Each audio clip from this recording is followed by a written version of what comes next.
All right, it is 7 o'clock, and I'd like to call the July 30th special meeting of the Wilton Board of Education to order. Has all the board members, have you had a chance to review and approve the agenda? Yes. Yes. Okay, is there a motion to approve it? So moved. Thank you, Glenn. Second? Second. Thanks, Ruth. All in favor? Aye. Aye. Any opposition? Okay, thank you. Comments from the public? Again, this is through email, so I have to ask Lucille, did you get any thing labeled comments from the public via email? Lucille. And Lucille, you're on mute if you tried to answer that. I'm answering. No, I did not get any. I just wanted to check one more time. All right, appreciate it. Thank you. Consent agenda. Is there a motion to approve the consent agenda? So moved. Thanks, Glenn. Second? Second. Thanks, Gretchen. All in favor? Aye. Aye. Any opposition? Okay. Reports and recognition.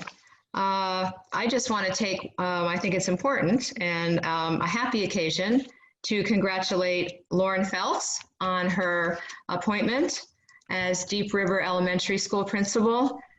So I wanted to thank Lauren for her stewardship at Middlebrook, and before that, her excellent work in the classroom with elementary students. So thank you so much, and we wish you absolutely the best going forward. So thank you. I also want to continue our thanks to the staff for working 24/7 at least. Some of you are doing 30 out of 7, 30 hours, 7 days a week. It's monumental, and I don't remember a summer like this or any period like this. And so I think we're very fortunate that we have such a dedicated staff. So thank you to the whole team. Also want to thank parents for keeping track of our meetings and for emailing either the board or providing your input at the email labeled that. So again, thank you for all your thoughts and perspectives.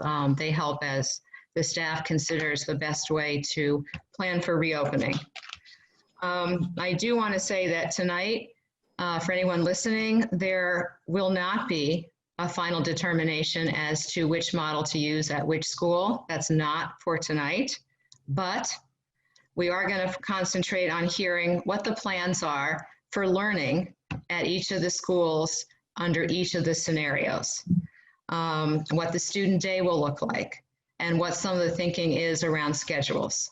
So that's an awful lot, but we have spent the last few meetings looking at health and safety and logistics. And so tonight we're going to turn a little bit and shine the light on what the students are going to experience in terms of their education during the school day. So Kevin, I'll turn it over to you.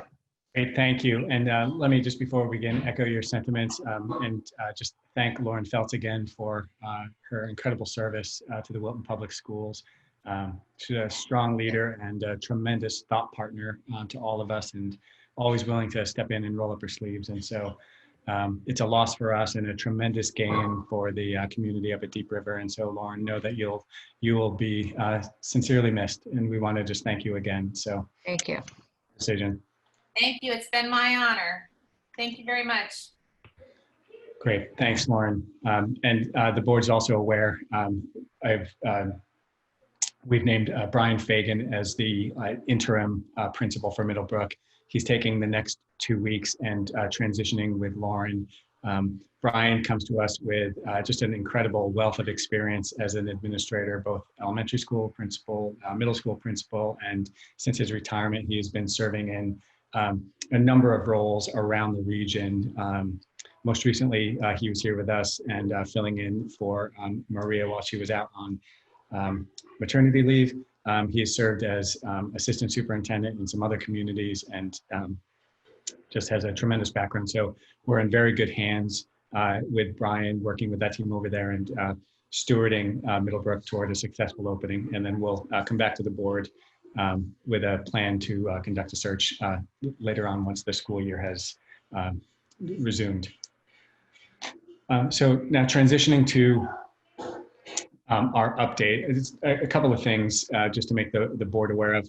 In a moment, I'm going to turn the reins over to Chuck and Fran, and they'll walk you through some greater detail about what we're anticipating in terms of each of those three models.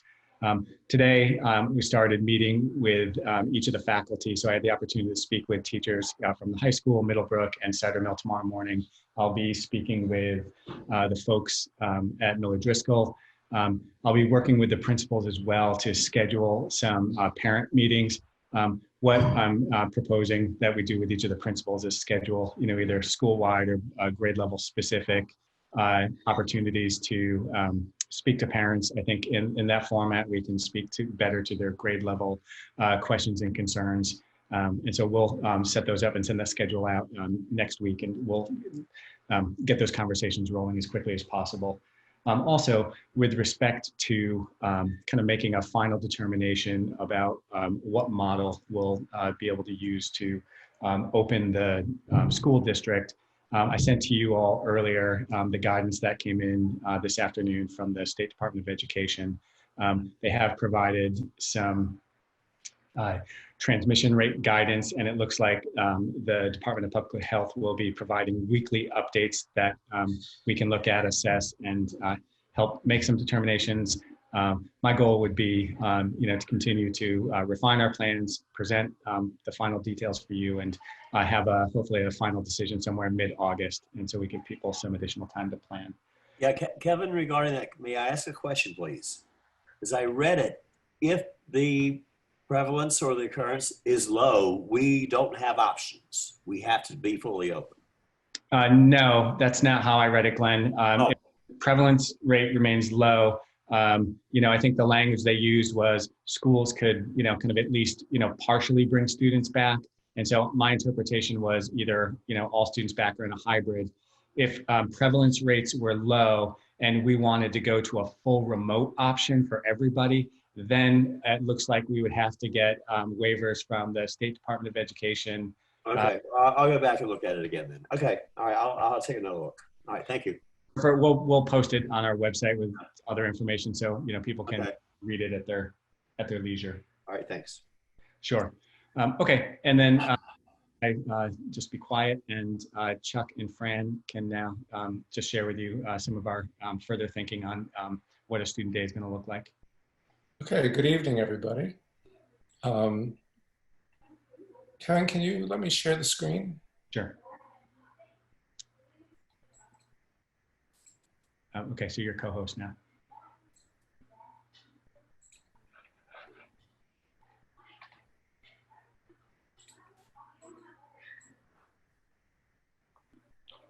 Can everybody see that? Yes. Okay, good. All right, so tonight what we wanted to do was to share with the entire school community what blended learning is going to look like in action when we reopen. And we want to make sure that everybody's clear about what that would look like for each of the phases of opening, whether it's full in-person, hybrid, or full remote. I think it's important to understand that in developing this model, we leaned heavily on the guidance from the State Ed Department, as well as all of the research that we could find on what are best practices in blended learning.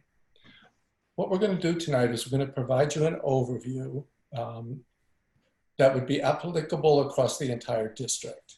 Our hope was that at the next meeting, we could have each of the individual schools present detailed plans for each of their schools. We're still working out some of the details, but hopefully within the next week or so, we can share with the staff, with the school community, very detailed plans.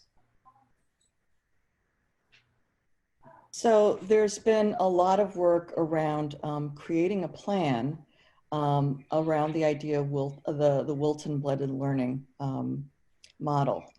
And this is our theory of action. So it has all the elements of the plan. And we start with, if Wilton engages all students, families, educators, and administrators in equitable, high quality blended learning, We do this by structuring operations, creating opportunities for real-time live instruction, collaboration. Very important that we include time for teachers to be able to plan and engage in the professional learning that's needed in this new type of learning environment, and engage our families in providing that support and partnership that we need. We've also been very much engaged in designing and the delivery of effective e-learning and what that looks like. We've begun our work within that whole curriculum work with Schoology in building those engaging, standards aligned and accessible curriculum content. We've been very cognizant of being culturally responsive and keeping in mind that this is still student-centered, regardless of how distance learning and hybrid learning might seem. We really are still trying to go for the best practices in terms of pedagogy. One of the charges that we're working on right now is to ensure that our students develop the digital literacy skills that they need in order to navigate this learning environment. The other part of this is that we're fostering a positive environment, and that will include communication with not only students but families, ensuring as we're creating our Schoology units, we've been very explicit about highlighting learning targets and finding different ways of collaborating, because this is a different environment and we need collaboration as a very big part of this. And certainly we will continue using the systems we have to progress monitor and make decisions in an innovative way. So our goals are really to make sure that we're safeguarding the safety and well-being of students, families, and staff, but making sure that they feel that sense of community, focusing on SEL as well as academic and continuing of learning, looking at how we can decrease the disparities in outcomes, and finding ways to accelerate students and educators' ability to learn and improve themselves. So as a result of doing all of these things, Wilton will develop connected, focused, empowered, and masterful learners that are career-ready graduates. All right, so as we were developing this blended learning model, we had some guiding principles in mind. I think the most important is that we wanted to ensure that there was continuity of learning. We all know what good teaching looks like, and what we want to do is to make sure that high quality teaching occurs across all three phases of opening, and that we can do that seamlessly. And what we've listed here, I think, are just some basic best practices in instruction.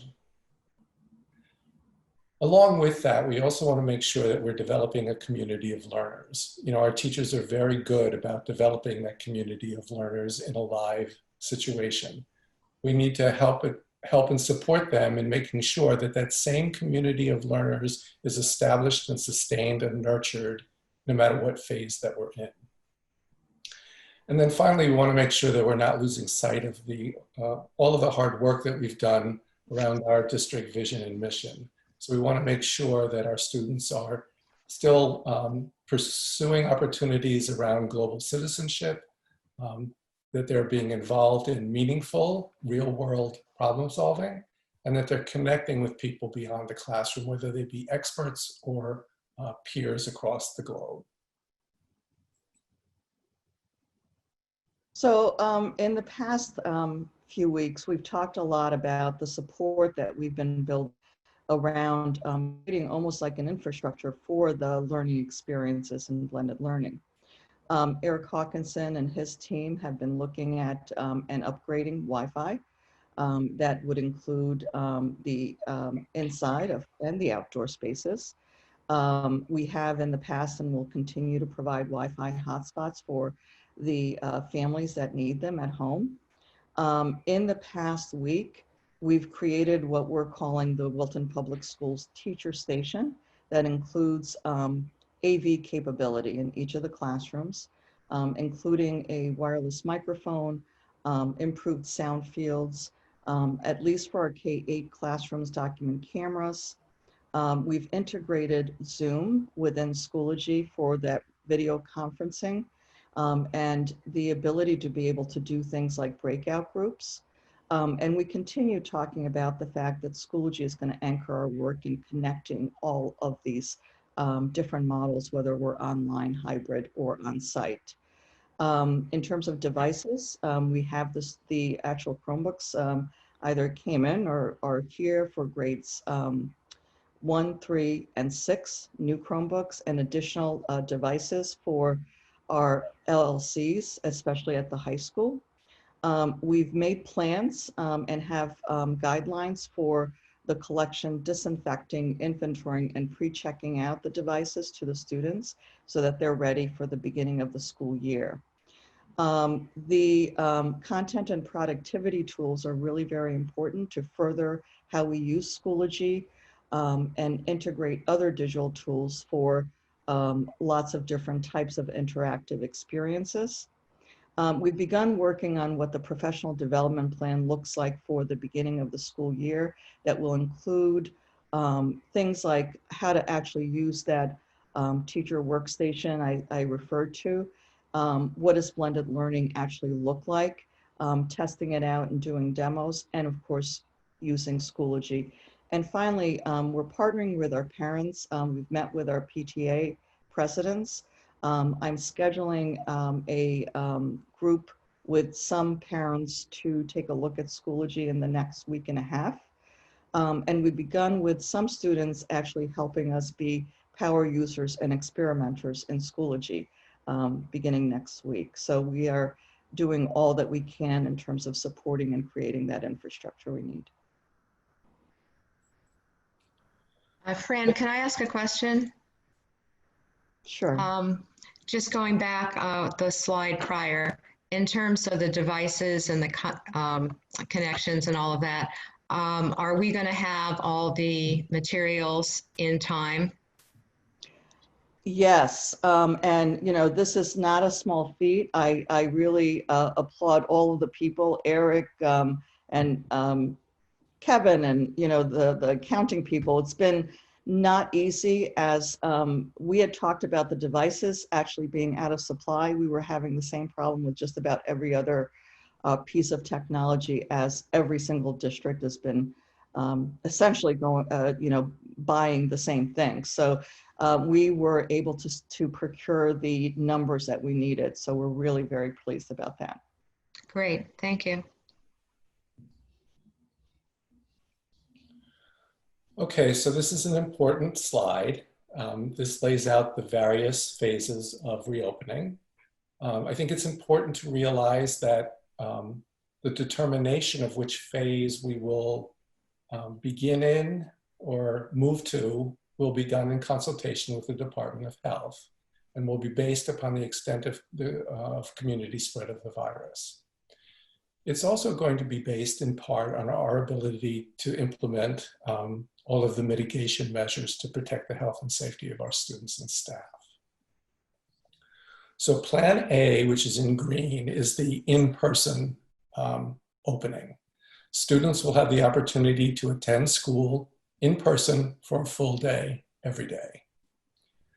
What's important to keep in mind is that the state also requires that even if we do afford the opportunity for students to come in person, we also have to offer parents the option to remain in a remote learning environment. Plan B is the hybrid. Students will participate in full-day learning both in school and at home. And by that, we mean that students are going to be divided into cohorts. So for example, cohort 1 may attend school in person on Monday and Tuesday, while cohort 2 participates remotely. Wednesday, most students will participate remotely while the buildings are deep cleaned. Then cohort 2 will attend school in person on Thursday and Friday, while cohort 1 participates remotely.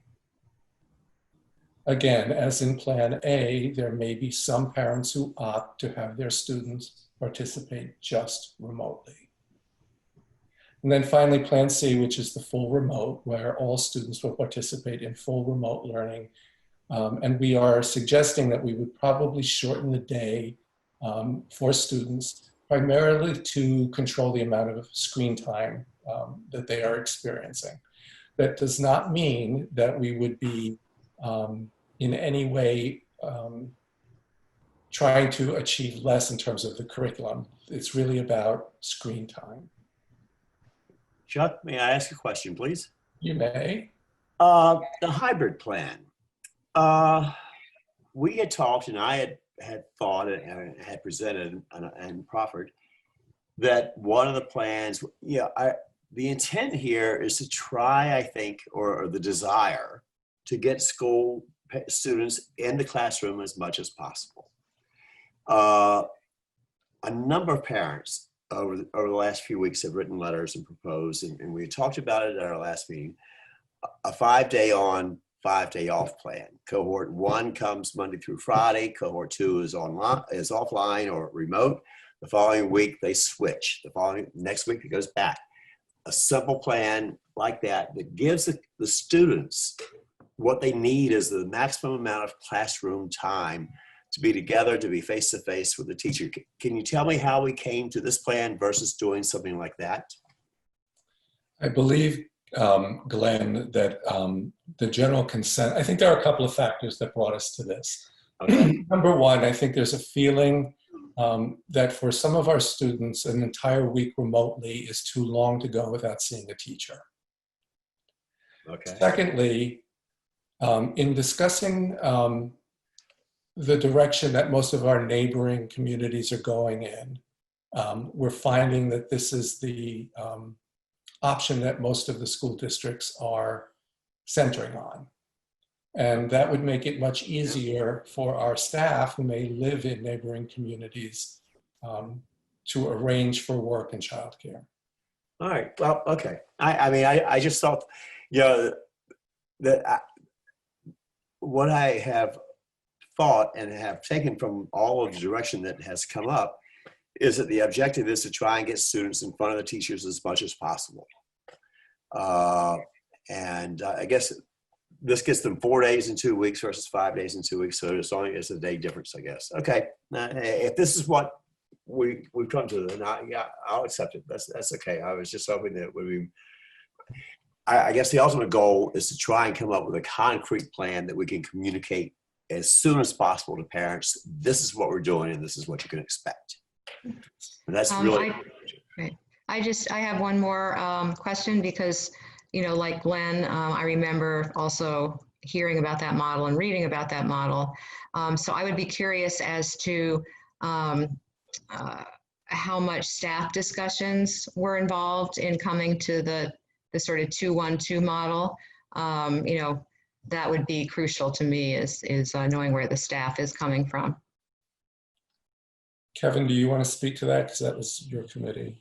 That various administrators at their buildings had talked about this, so I'll defer to them. I will say, when I was on with 3 of the 4 faculties today, and we did discuss this model. It wasn't a conversation around whether or not they thought this model was preferable to another model, but with respect to this is a hybrid concept, I don't think I heard any objection to this approach, and the theorizing around it, Chuck, is pretty much what you described. But Jen, you want to talk about your conversation with faculty over this? Sorry, Jen, you just muted yourself. Sorry, I think I have Chuck's. Okay, can you hear me?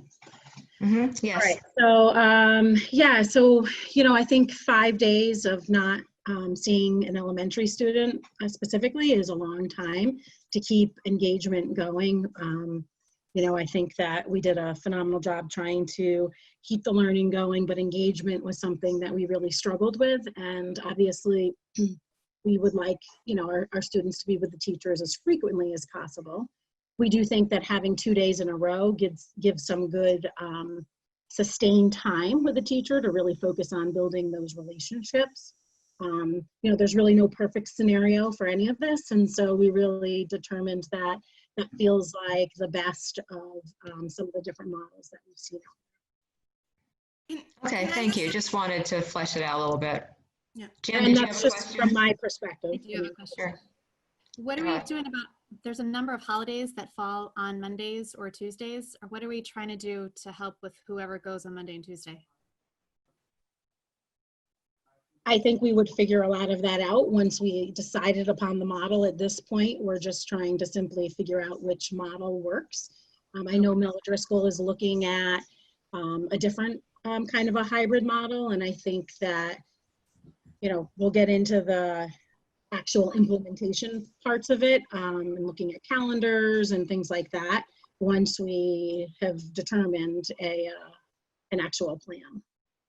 So is this, I mean, as far as the hybrid plan being a 2-1-2, is that one in the middle day, sort of a flexible day where if you've got a holiday, maybe the cleaning is not happening during like the standard shift, maybe it's on like the third shift where they're We're definitely envisioning it as a flex day, but not just a flex day. It's going to be part, definitely all kids are going to be receiving instruction. It may be remote at that point and running a regular schedule, but it also provides an opportunity for maybe some students to still come on site depending on the level of need. We do know that, there's a varying level of need for different students, and it does provide us for some flexibility in giving different students more opportunity to have Yeah. some. Sorry, I didn't mean that the Wednesday would be a flex day as far as no education. I just thought it was more of a flex day as it's either in school learning or remote school learning. Because I think, I think we're all really committed to having 2 days with our students. So we would definitely be flexible in looking at the calendar. I think that would have to be set ahead of time. There's not a lot to do with winter and stuff like that, but obviously when we go forward, we'll plan. Okay. I just wanted to invite Don too one way, because I know he and the leadership team at the high school had also worked through this, and Greg Terrio was imagining, Greg's one of the assistant principals, was looking at the calendar for the full year and thought we could manage holidays and the like. So Don, do you want to weigh in? Sure. Well, we researched the different possible sequences for the hybrid plan. First, the principal visited with the other Fairfield County principals to determine what high schools were doing, and there are different plans available. And it's true, there's this 5-day in, 5-day out, or a 4-day in, 4-day out, which looks attractive on its face, to be sure. But when you really study it, it turns out that plan gives out something nice with its right hand, but then takes it right back with its left hand, because you feel good about the continuity of the 5 days, but you have to feel equally troubled by the discontinuity of the 5 days that the students are out. So the general consensus among high school educators was to find a rhythm that would allow for some continuity without too much discontinuity. The 2-1-2 model seemed to be very, very appropriate. So then we actually presented that to our leadership team on Tuesday, including the one that you're seeing now proposed by Dr. Smith, and we didn't get any objection from our leadership team to the plan. So it's been floated to our first important canary in the mine, our leadership team, and it's going to be discussed with the faculty soon. And I think that it'll be well received, and I think it's the best thing for kids. Can I ask a question about the cohorts? Yes. Are you envisioning the cohorts being, to start off with, being one class that then gets split in two?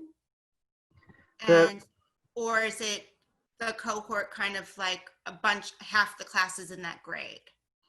Well, the philosophy behind the cohort is rooted more in epidemiology, I guess, than pedagogy, sadly. You want to create less chance that there's going to be cross-pollination between groups of kids. So you create these two groups of kids, and now there's only half of the people in the building at the same time, making it less likely that they're going to spread any germs or anything. Now you have to take care of half of those kids, right? So how do you create these cohorts? And we settled on an alphabetical split because you want siblings to be in the same place, right? It'd be a nightmare for families if a junior was in school but a freshman was home and so forth. So you do it on an alphabetical split. And we just looked at our roster and found the point in the alphabet where we had a pretty even balance. We have 1,297 kids. We tried to get as close to 50-50 as we could.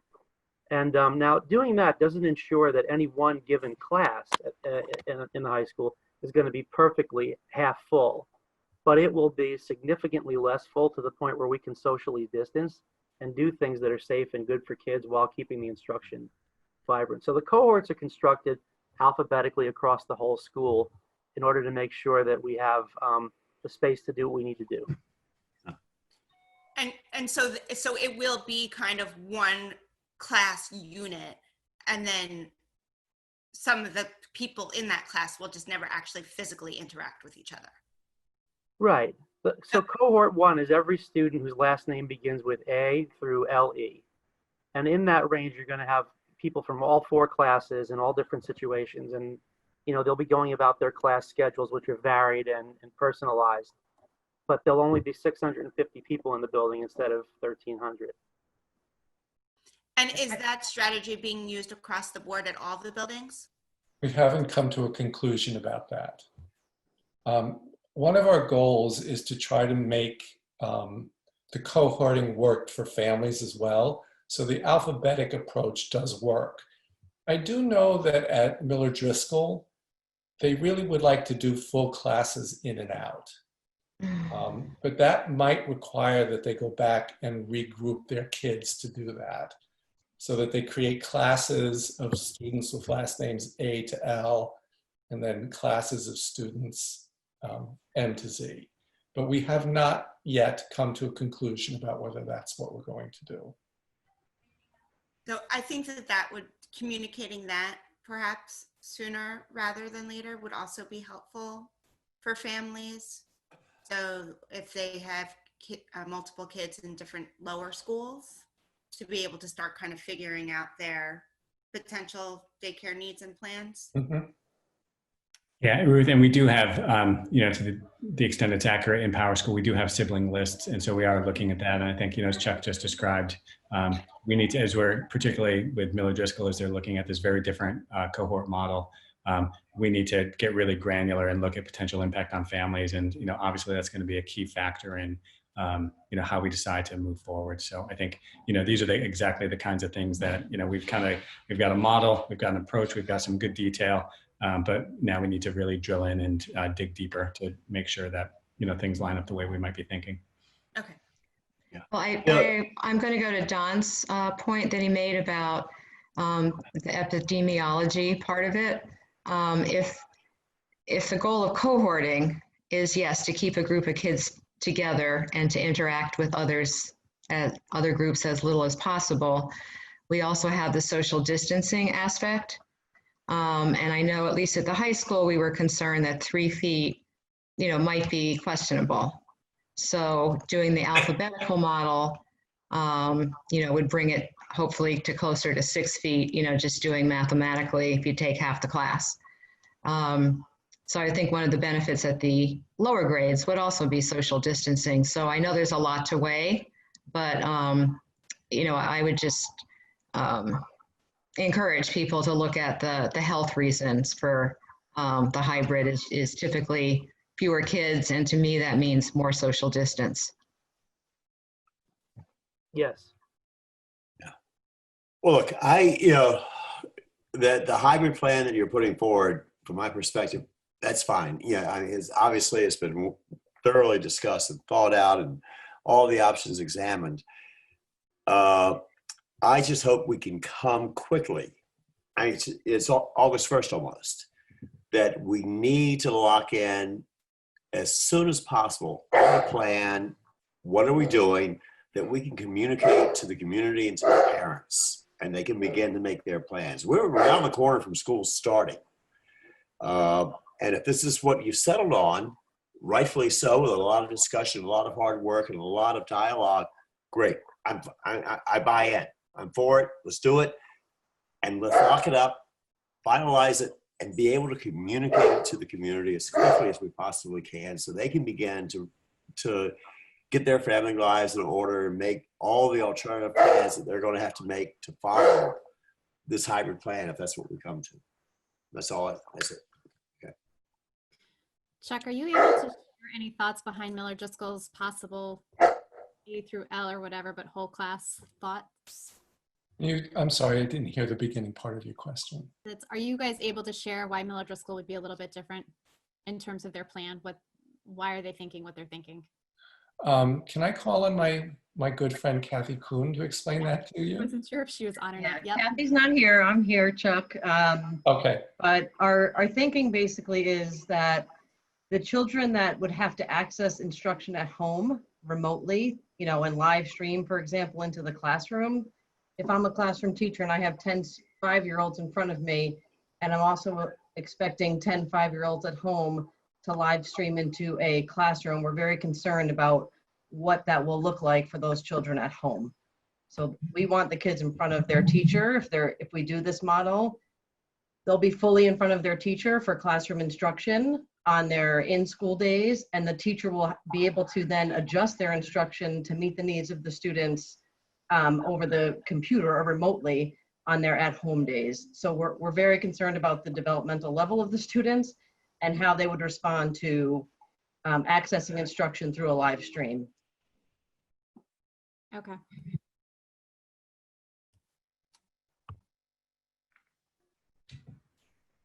Any other questions? I guess my only thought then would to be at that, is there a way then that we can think about how the building is used during the hybrid model to facilitate more social distancing while those classes are actually there, because you are going to be having the building half empty.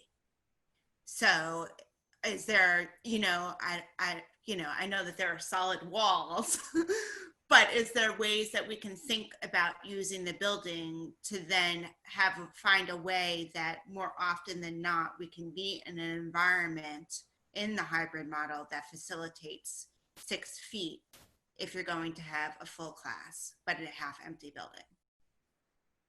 Yeah, we can definitely explore options in terms of building use. Like Chuck pointed out, these plans are in development. So over the next week, we have to work out some of the details. And once we do that, we'll have a more specific kind of outlook and plan for you. Oh. And I definitely expect that we'll be able to keep kids further apart under the hybrid plan and be more efficient and ergonomic in the use of the space. Yeah, and I would just add, Ruth, I think last board meeting, you mentioned you love the idea of tents. And so with those tents and some outdoor swing space, we can do a lot instructionally. Yes, through probably, November. But then just in general, I just want to make sure that we're like achieving both goals here. That, with I think on the high school, it's different. It is, and I think this is the Miller Driscoll proposal is it's a good example of and I know it's not lost on anyone that's on this call, but it's a good example of the not only the complexity, but the kind of the competing demands and priorities, if you like, that we are confronting and trying to overcome as we develop these plans. And I think, as I've said to at least the administrators and the staff here, we are, to the extent that it's available, we're also trying to be guided by science and, certainly by our medical expertise here in the community and our health director. And so, anything that, we put forward, not only, to all of you, will have to be vetted and, approved by those folks as well. So, I think we can take a little bit of comfort in some of the recent research that we've discussed previously about what transmission looks like when you compare our youngest learners and our oldest learners, and there does seem to be some differences that we're all certainly mindful of as we're working through some of these really challenging dynamics.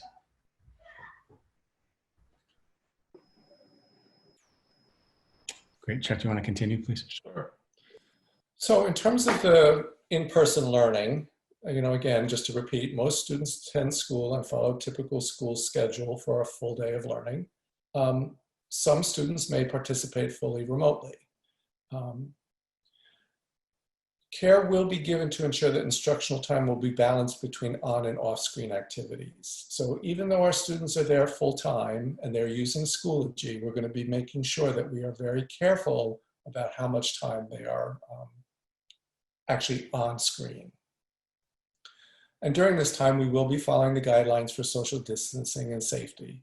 All of the cleaning protocols, the wearing of masks, hand washing. Kevin's been doing a lot of work with signage around foot traffic, protocols for social distancing in all areas of the school. We have made the decision that lunches will be held in the classrooms and that students will have as much as possible individual supplies rather than shared materials. Can I just ask a quick question? When it comes to some of the older grades, you know, like high school, is like lunch going to be by homeroom or something like that? Is that what you're envisioning? Is like high school also lunch in a classroom? Yes, high school will be lunch in the classroom. I'm not sure how. Don, do you want to weigh in on that? In general, the lunch becomes part of an elongated period during the day of instruction and it rotates through 3 or 4 different waves, 3 different waves right now. So during the lunch hour, students have 2 periods of instruction and then a segment of lunch. So it's basically they'd be in a class and that would become the place where they have lunch in most cases. And there are kinks to iron out. For example, you know, there are OSHA regulations about eating in science labs and things like that that are unsavory that you want to avoid. And we want to be careful about how we manage that space. You know, you have students who are going to be taking their masks off to eat, and that creates a certain amount of understandable pause for people in the area. So we have to be careful about how we design that. But in general, the lunch experience will happen during a student's class, a different class every day because that rotates through the schedule.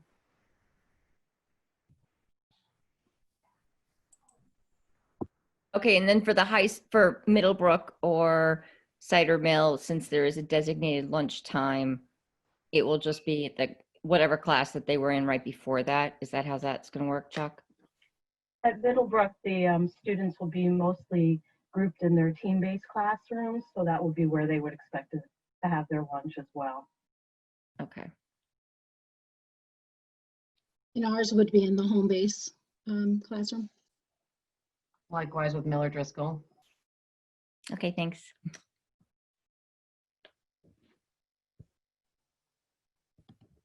And if we're ready to move on, we'll go to Plan B. I think Okay, so I'll talk a little bit about the Plan B, which is, we've talked a lot about hybrid. As Chuck was explaining, what this means is the 2 cohorts, which is basically a 50-50 split between a cohort A that might be going on Monday and Tuesday and cohort B that would attend on Thursday and Friday. We're talking about Wednesday as being the day that is more flexible. Every student is participating remotely, although there is lots of flexibility in terms of perhaps bringing some students that have the needs that might come in for that part of that day. There will still be, as there are with every single plan, some students that will participate fully remotely, so they would not be coming in on site. We're following a typical school schedule. So regardless of the fact that we have some students that would be on site and others that would be tuning in online, they will be following that same schedule. It will be school regardless of where they are. And care will be given to that on-screen, off-screen activities. We are mindful, regardless of whether they're in class or at home, that screen time is an issue. And the way that we're designing our instructional units provide for, time off screen. There will be real live teaching opportunities. We'll talk real time live teaching opportunities. We've talked about the video streaming. That's what we're referring to there, as well as independent learning activities. We have to be very clear about how that actually takes place during a lesson. Primarily, you might see some whole group instruction that's live teaching in real time, whereas you may have some independent collaboration type of activities that might be done without that real-time streaming. We're looking at the schedules being appropriate as, the Miller Driscoll folks were talking about, to be developmentally appropriate. A lot of the coordination has been given around having siblings in the same cohort, so that if you have children in more than one school, that potentially that the children would be in that same cohort from school to school within that program. Okay. Can I ask you guys one quick question about that? Fran, have you guys given any thought to, Chuck, can you go, yep, thanks. When you guys are talking about real-time live opportunities will occur along with independent, have you guys given any thoughts on the percentage of what will be real-time and what will be independent learning? Well, it's going to vary from lesson to lesson probably, and from subject to subject. But in any lesson and any time that you design, instruction, there's opportunity to for demonstration, for perhaps a mini lesson, content delivery. You could have that live streaming opportunity for small group. With Zoom, you can do breakout rooms, and that might be an opportunity for students to interact with each other. A lot of what happens with hybrid and so important is that students feel included and don't feel like, they're the online as opposed to the on-site, that they're part of that same learning community. That relationship is very important, so that if there are opportunities that can be had where students are collaborating with each other, regardless of whether they're at home or they're absolutely in school at that point, that happens. In terms of percentage, it's hard to say. Sometimes you might start a lesson and you're doing 15 minutes worth of whole class instruction. Other days it may be less or more. I've suggested that students check in, have that time in the very beginning, perhaps this independence in the middle, and then at the end there's like a check-in or a share out of what they've learned, kind of like an exit ticket. So there may be a rhythm to it. One of the things that we're doing, because this is all new, it's new to everyone, it's in the next week. I've been working with the buildings, our technology instructional leaders, in bringing in actual, lessons and sandboxing it and seeing what that might look like, so that we can play it out, so that we can have different iterations to see what works best for the teachers and for the students. So we are in the process of doing that next week. Okay, I'm going to just, if you don't mind, because I think this is such an important part of the conversation, and it's important for all of you as well as people who are listening and at home. Our commitment to this is to try to integrate the students who are participating in remote learning into a full learning experience. And so, we have been talking about this with our staff members and, our teachers, and I think even some of us are really, we're still trying to nail down, exactly what it's going to look like, how it's going to operate for kids at home. But our goal is to make sure that the end user experience really is high quality. This week, we had the opportunity to interface with Marie Alcock, who some of you may remember. She was the facilitator that worked with us in that initial development of our Portrait of the Graduate, which is work, again, we'll have to come back to. Marie works all over the globe, and in recent months, she's been working with schools in Hong Kong, and so she was really helpful in giving us some early lessons from the field. So some of those schools were some of the first to go back with kids, and she spoke with a group of our administrators yesterday. Fran and I went on with her earlier in the week. And, she described, kind of one of the mistakes that was made in Hong Kong, and it was this. You just kind of throw the camera on in the classroom, and the assumption is that students are at home kind of watching. And she referred to it as a fly on the wall model. And while, we were never conceiving of that, I completely understand the danger and why an approach like that wouldn't be successful. And so when we talk about live instruction, what we're talking about is, the extent to which kids are fully able to participate in class. So it's not only seeing the teacher and getting the direct instruction, it's also participating with peers.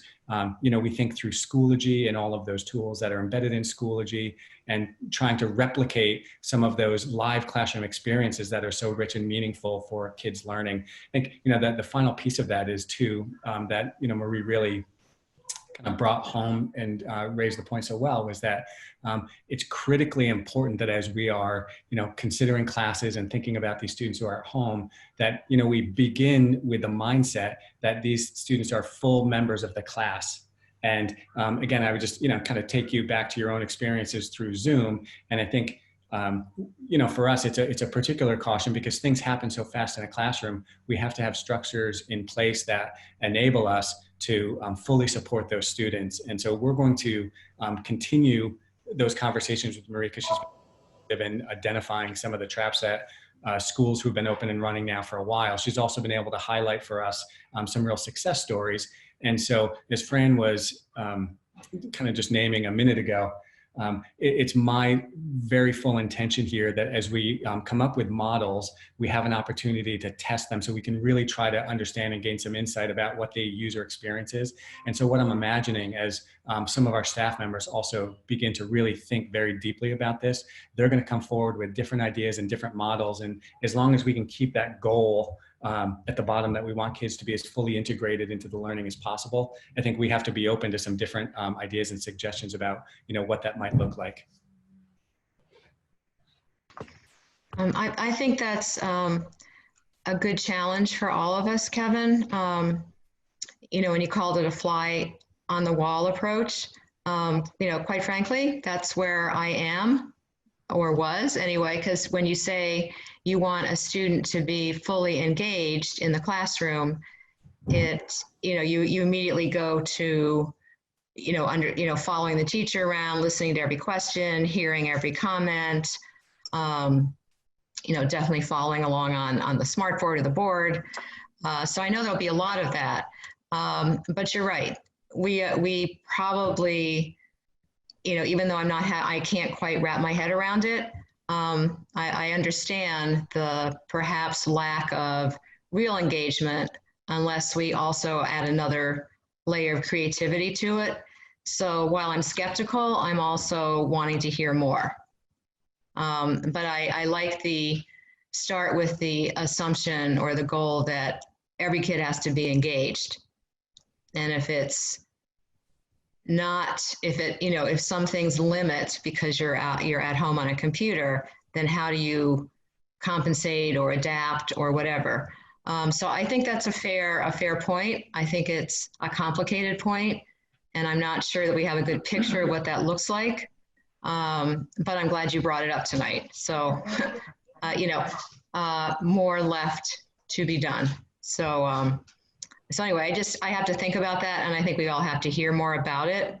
But as long as the teacher's the cornerstone, I think that was a word you used last week, and as long as the theme is engagement, I guess, those of us that aren't in the classroom won't be a student. We really have to try to follow your lead and see where, the best thinking is. And so, thanks for consulting, outside the district and globally. But I will say it's still challenging to see it or to imagine it. So if we could hear more, that would be great.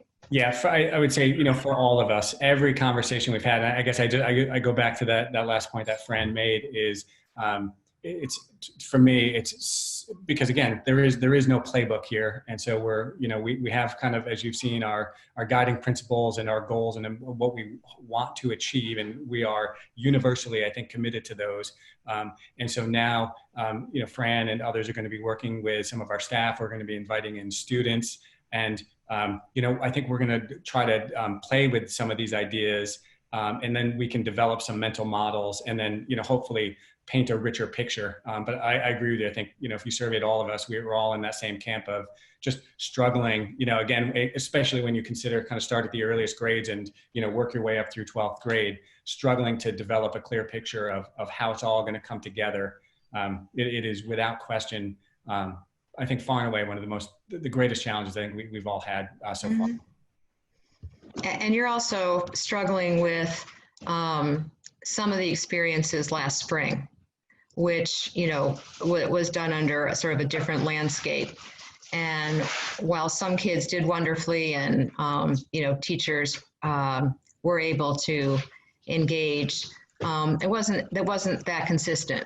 And so some kids did end up being bored or unmotivated or distant or never seeing the teacher, that sort of thing. So we have to make sure that we are not, you know, repeating that we're doing something different and that we are promising, you know, or striving for, you know, full engagement for all our kids. And a lot of it will be watching the teacher and seeing the teacher in the classroom, but there are also some other strategies that are probably better than just looking in from the computer. There may be something even better out there for a piece of the day or a piece of a class. Okay, so anyway, it's a challenge. So thank you. I'll be quiet. So the plan C as we move forward is if this were to happen that we needed to go fully remote, all students would attend from home and access the instruction as they would through the other models online. And we'd follow, as Chuck was mentioning, we'd follow a slightly modified day schedule to allow for less screen time and also for some other flexibility that's needed when we're doing fully remote. Unlike the spring, we would actually have a difference in terms of how we would approach fully remote with real-time live teaching opportunities occurring throughout the day, as well as those independent learning activities as appropriate for the curriculum.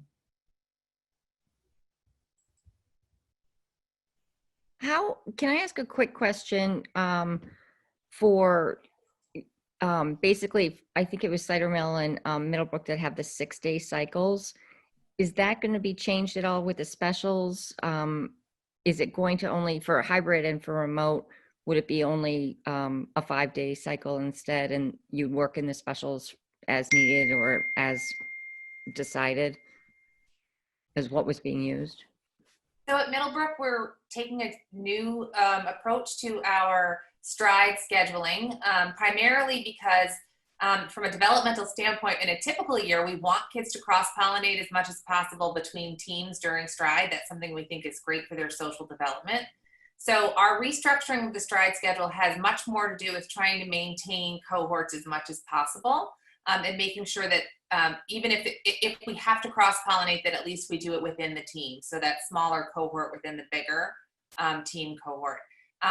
So our rotation is going to change. Typically, we have a 6-day rotation where some things are rotating every 3 days and some things are rotating every 2 days. We anticipate at this point, our current plan is that everything will be on an every 3-day rotation, and we have some plans about how to make all of that balance out. I actually think that it's beneficial not to go to a 5-day rotation, because if you go to a 5-day rotation and you always drop Wednesdays, and you have gym on Wednesdays, you never see your gym teacher. So the teachers will have a calendar of the rotation, and they'll know when they will see their kids in person and when they will only see kids virtually, so that they can plan accordingly. Okay.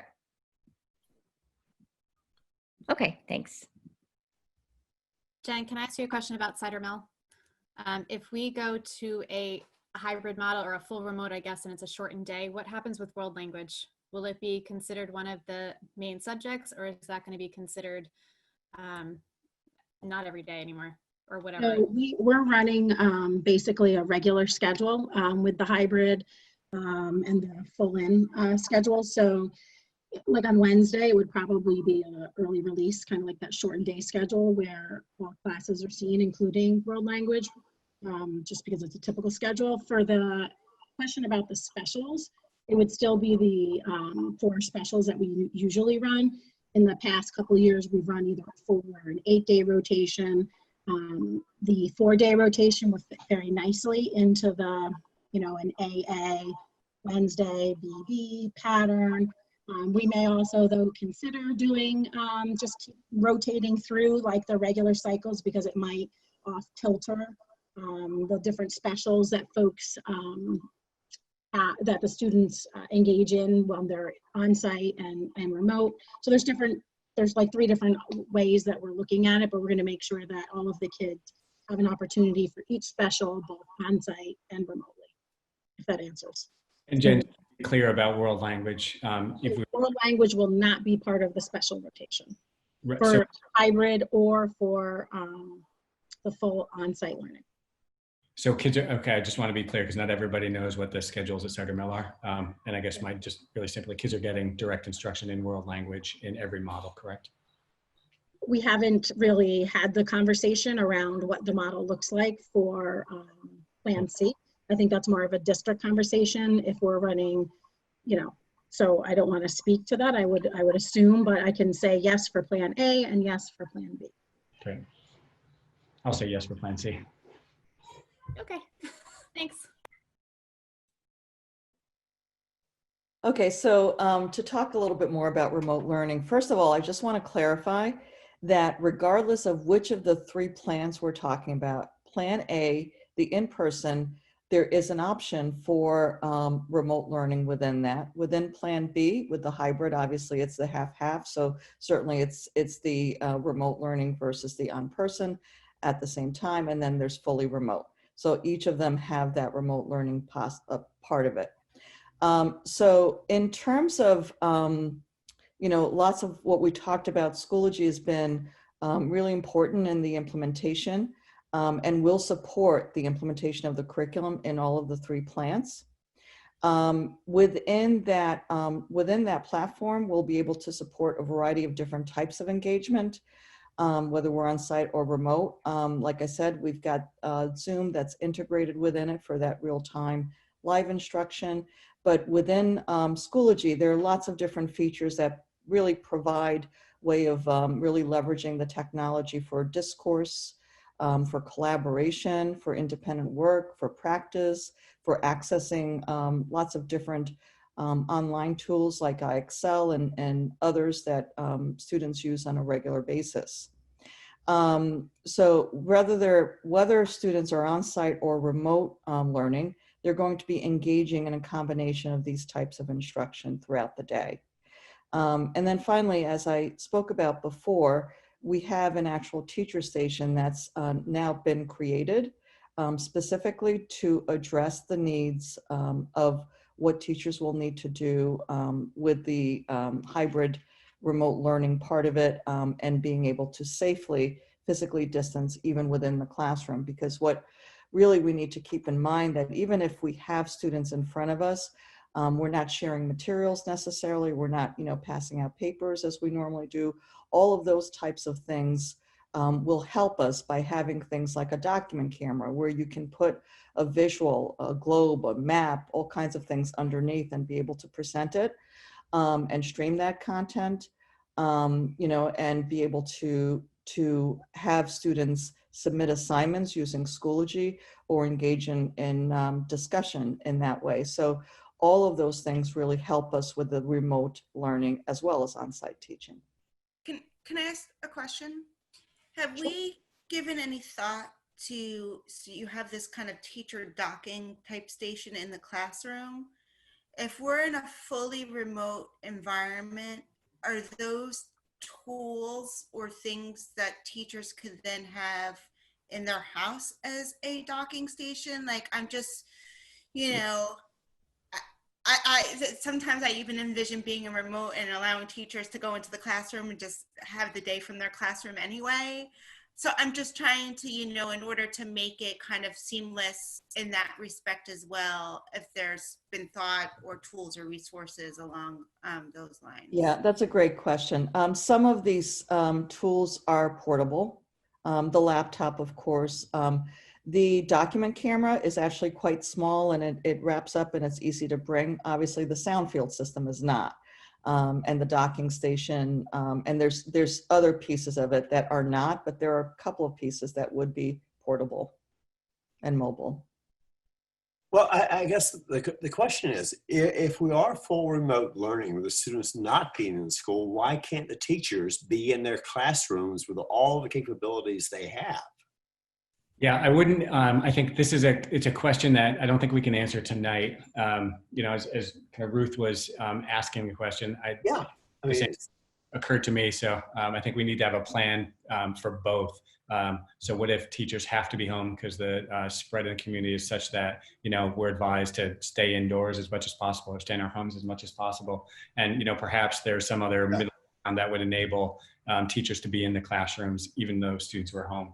yeah, So, that I think would, I mean, obviously if you have, whatever, high school is a giant building. There's no reason in the world, just, you know, distance separation or whatever, social separation you call it.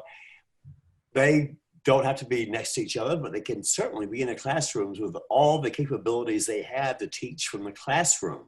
And that, I think, should be our objective. Even if we're full remote for the students, the teachers should be in the classrooms. They should show up every day and be there every day for the full school day, teaching. Anyway, okay.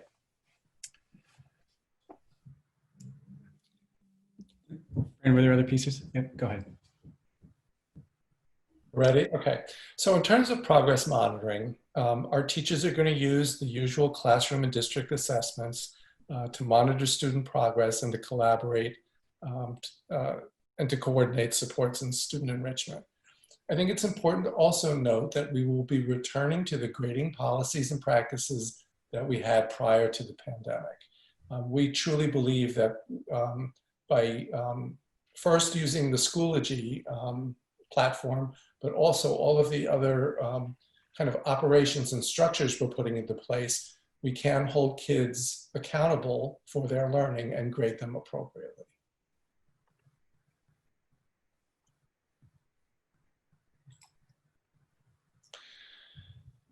We also have to really give a lot of thought to the issue of community of learners, particularly during remote learning. So as we are developing our units in Schoology, we are infusing within all of those opportunities to teach and reinforce social emotional competencies. And we're also going to be using our mental health staff to identify students who may be struggling or disengaging, and to check in with families, particularly around something like student attendance and engagement.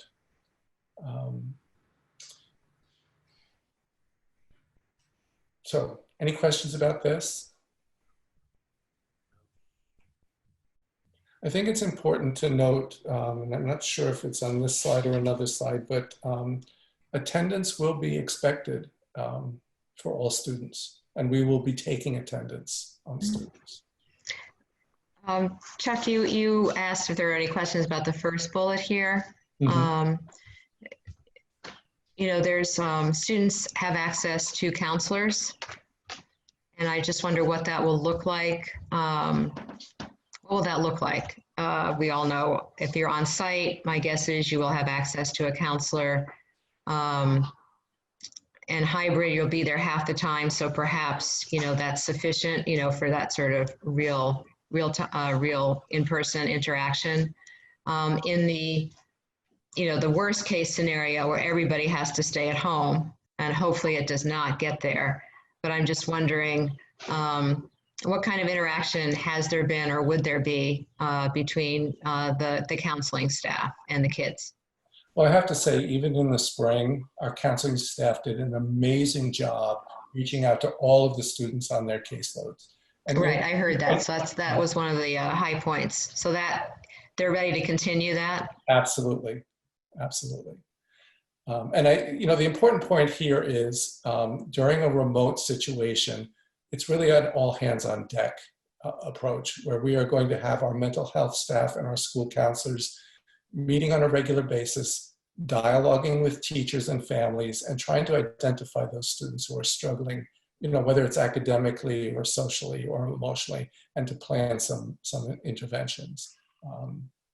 And that could be, you know, group interventions or even one-to-one counseling. And maybe even referral to outside organizations. So.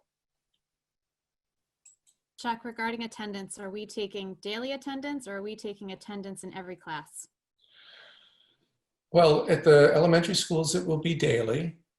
At the secondary, it will be by period, I believe. Right, Fran? Yes. Yes. We do both. We do daily and by period. Okay. And the parents can check on Schoology to see their children's attendance or lack thereof? I believe so, yes. Okay. Correct, Fran? We'll have to get back to you on that. I believe it's definitely available through PowerSchool. It's the PowerSchool portal. Yeah. Okay. As long as parents can double check somewhere. Yeah, it's through the portal. I'm not sure that, I could be wrong about this, but I'm under the impression that parents can look at the daily attendance in the PowerSchool portal. I'm not certain that they can actually look at the period by period attendance in the portal. Oh. I personally had some issues with maybe my kids missing some Zoom things, but at the same time, it wasn't always strictly enforced. But I want to make sure that, you know, especially for parents who are working or that there's going to be an ability to have them see that at the end of the day, the kids made every class that they needed to get to. So if there's, I mean, obviously, if this is not something we can do, but it would be great if there's a way that either PowerSchool or Schoology could be able to tell them that. Gretchen, I'll offer you a couple of thoughts. I think, you know, we have the tools that we have, and I think this is not an obligation that I would want to solely saddle on all of our teachers with all of the expectations that we have. And so I think, you know, we've begun to talk about in this, you know, pandemic era, really reinforcing this idea of shared responsibility. And, you know, I'll tell you, you know, as an educational practitioner, that's important that we're clear around roles, responsibilities, expectations of our professional staff. But also as a father, you know, I also have to think differently about how I'm on the home side, managing and monitoring what's happening with my kids. So, you know, kind of together, you know, with their teachers, we can keep an eye on things. And so I think, you know, culturally across the district, we have to think about some of our practices differently. And, you know, while we haven't developed a plan about this, we do need to have conversations about ways that we can ramp up, even if it's, you know, kind of low level and informal, but ramp up communication, you know, between parents and teachers. And so, you know, again, going back to Schoology, I don't want to suggest it's a panacea and it's going to solve all our problems, but I was particularly attracted to the opportunity as a parent that I have to go in and see, you know, some of the work assignments that my children will be responsible for, the calendar feature, which I believe as teachers are scheduling Zoom sessions and the like, I'd be able to kind of note that and then, you know, reinforce, you know, here in the house that, you know, they show up and get there. But I think, you know, together we can, you know, work to make sure that, you know, kids are doing what they need to do. And certainly a big part of this in terms of the shared culture and shared responsibility is our own students. And I think this is a great conversation for all parents to have with their children about, you know, what's different in this moment and what in terms of responsibility, you know, can students do and think about differently to help better manage themselves. And, you know, obviously that's different developmentally across, you know, ages and grades, but, you know, with older students for sure, they are available and, you know, ready for this kind of conversation. Okay, thanks. Yeah, I didn't want, and I certainly didn't want the teachers getting like, you know, 50 emails a day saying, oh, you know, did my child make it to here? So it was one of those, I was kind of looking on the parent side is like, how can we double check? And so, but thank you. If I may, I do think that because synchronous learning is going to be required and attendance is going to be taken, it's going to be, you know, we have protocols at the team level and in their regular meetings with the school counselors to track kids who are showing any signs of having struggles with engaging, and certainly having any kind of frequent absence from all classes or from particular classes that students may be avoiding is a pattern that would be picked up very quickly, and that certainly we would be proactive about communicating with parents. Okay. And in fact, each of the schools does have an attendance committee, and on the second bullet here, it's primarily our mental health staff and our school counselors, and they are monitoring attendance very carefully and reaching out to students who show a pattern of disengagement. It's a whole different ballgame than last spring because of the requirement to attend. Yes. Great. Thank you. Sure. So in terms of the supports available to students, we have our classroom teachers who are our biggest support to our students for their academic growth, both our general ed teachers and our special ed teachers, but also our interventionists, our related staff, related service staff, as well as our paraprofessionals. And I've already talked to you about our mental health staff and the supports that they will provide to students. It's also important to note that our ELL students will continue to receive their full set of mandated services, and so will students who receive special education supports and services. I did want to note that we are in the process of developing training videos and for some of the younger kids' social stories that we will share prior to the start of school so that students can begin to learn those health and safety protocols, and so that they come to school ready, and that parents can reinforce those before school starts.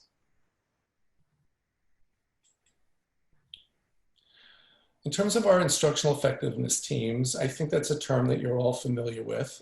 We have grade level and program-based teams, and they will continue to meet on a regular basis to plan instruction and monitor student progress. They'll be looking at student work, student performance data, to set learning goals and make recommendations for support.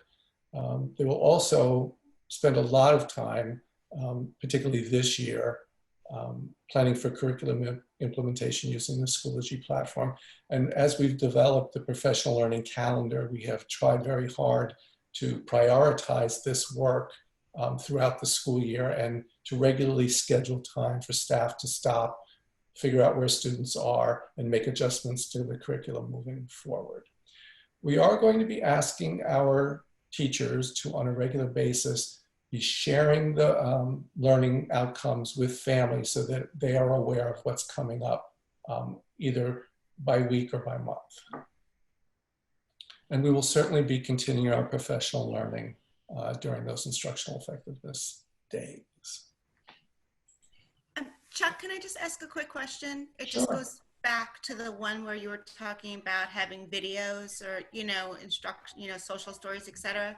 Yes. There also been perhaps any thought about doing kind of like virtual tour videos for the incoming kindergartners and perhaps kids that are going to Cider Mill and Millbrook, so they don't get a chance to see the school before their first day. There's kind of like, someone walking around with a camera on video beforehand so they can get a flavor of what's going on or something, something. Yes, we've absolutely had some discussions about that. I don't think we've finalized any of our plans, but I could ask my friends, again, at Cider Mill and Miller Driscoll to give you their initial thoughts around that. Right. So at Miller Driscoll, we just met with our leadership team, and we landed on, obviously, we want to make sure that our kindergartners start off on the right foot. So we're going to do a meet the teacher virtually, and we're actually going to do that at each grade level. And yes, it's going to be live. There might actually be some pre-recorded footage to make sure they're seeing all parts of the building, but it'll be comprehensive. We'll see teachers with masks on and masks off, so they're excited and they can get to meet their teacher and see their classroom. I know that, we were just planning this actually this week. So I believe we're all doing a virtual just because of the sheer number of people. Logistically trying to get them in and out of our buildings, we found just to be impossible once we started planning down that route. So we settled on a virtual where they'll be able to see the classroom, see the teachers without the masks. I also think that those half days that we're going to have with just one grade level are going to be really critical to really get our students used to being back into the school environment and the unique environment that they will find themselves in. So we're going to use a schedule that we've used in the past. We've worked to kind of stagger our meet teacher days so that there's a small overlap, but they are informal, so that folks with siblings kind of across our buildings are able to access at least a good part of the different grade levels at the various schools. And we'll be sharing that probably next week. We'll have Lucille send it out.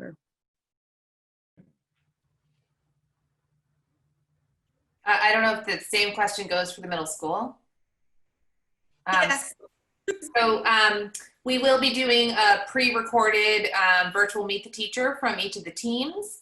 And as you may be familiar with the Link crew up at the high school, we have a wonderful web. Web stands for Where Everybody Belongs. It's a student facilitated mentoring program that some of our staff members coach. And so my understanding is that the web kids are already making video tours and that they're planning a full-on orientation experience with the 8th grade mentors and the 6th graders through Zoom. And that will include some virtual tours of the building as well. That's great. Thank you.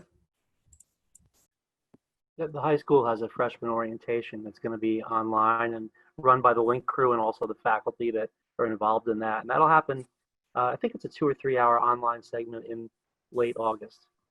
I think it's August 20th, actually.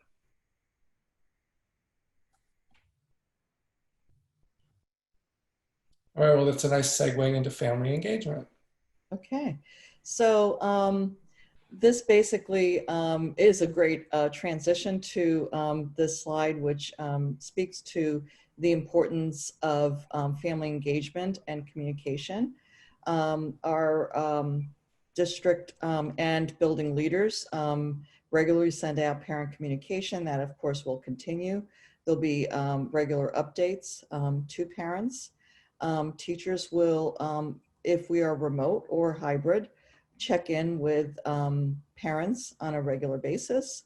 And one of the things that I'm really excited about for parents is the ability for them to have their own access to Schoology, which will provide them with the ability to see each of their children's content in terms of the lessons that are happening, submissions, and even important dates and updates, which is another feature that will be very helpful. And of course, where needed, documents will be translated.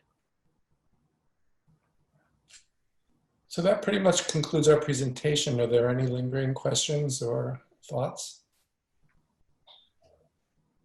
I think it's tremendous work. You know, so thoughtful, comprehensive. You know, we're just getting a flavor about how complicated things are.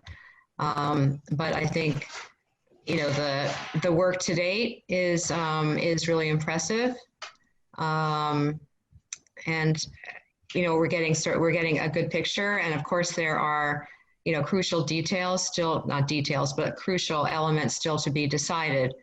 But I like the way that we're going methodically and systematically, you know, certainly under pressure. But I don't want to do anything in a rush. I don't want to cut any corners, you know, just to say we did it first. I'd rather do it, you know, the best we can. And so I think we can tell you're a tremendous amount of work and the teamwork that's going on and the sensitivity to all the different kids' ages, you know, so elementary school needs and the high school needs, et cetera. So anyway, thank you for all that. And thank you for taking our questions. I know there are 100 more questions, you know, on granular details that we, you know, can't really engage in tonight. But anyway, thank you for the in-depth viewpoint or overview you've given us tonight. Well, thank you, Debbie. I appreciate it. It really has been a collaborative effort among the whole team. Yeah, I can tell. Thank you. Thank you. Thanks.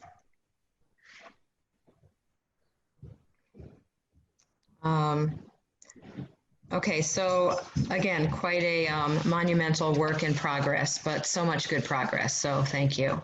Yeah, and so in terms of next steps, we're going to continue to refine the plans. we know that hopefully, for those who are at home listening tonight, hopefully this was helpful in terms of painting a picture and filling in some details. But as I said at the outset, we'll be working with the principals at each building to set up some direct parent communication. We'll post all this information to the website. And as you've seen, we've gotten lots and lots of feedback over the last several weeks from lots of members of our community, both parents as well as teachers. And, we'll take that into account, continue to monitor the situation here in the community, and then, come back hopefully in another 2 weeks with solid recommendations based on good science, good data, and, clear reasoning. Right, and I just want to make sure, just to remind everyone that in Wilton, we're going to sort of make a final determination based on a school by school basis. So Miller Driscoll, then Cider Mill, then Middlebrook, then the high school. So which of these models is implemented could end up being the same, or it could end up being different. But we're going to decide on a site-by-site basis based on the most recent health data that will be available, the guidance from the State Department of Health, the State Department of Health, and our local Department of Health and our medical advisor.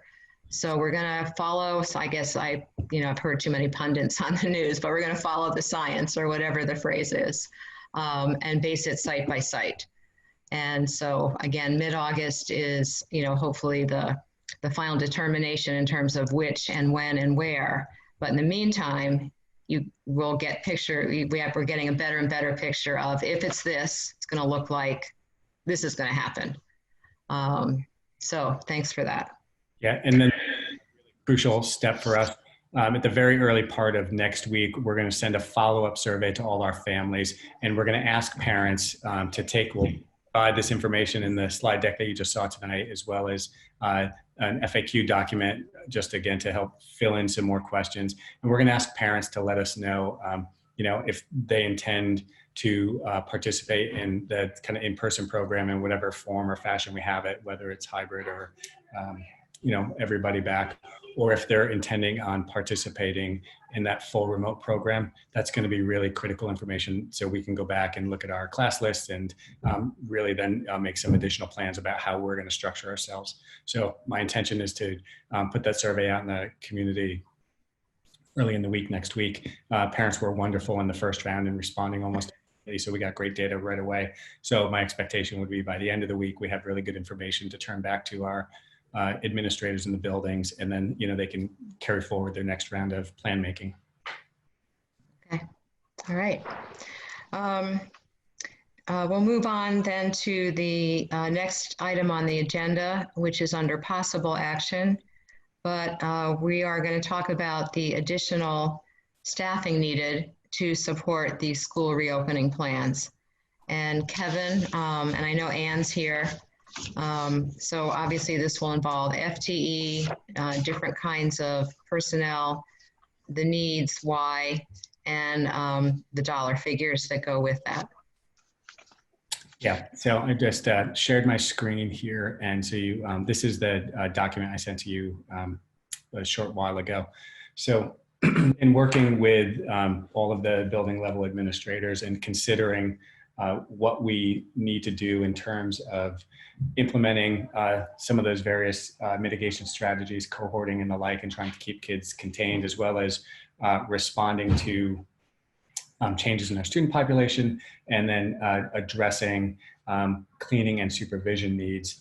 What I'm asking the board tonight is to consider approving on temporary one-year contracts, an interim world language teacher at Middlebrook, a 1.0, half-time PE health teacher at Middlebrook, 1.0 additional FTE in kindergarten at Miller Driscoll, 7 temporary custodians, and then 2 building subs additional building substitutes per school, so 8 total, and then additional cafeteria aides at Middlebrook.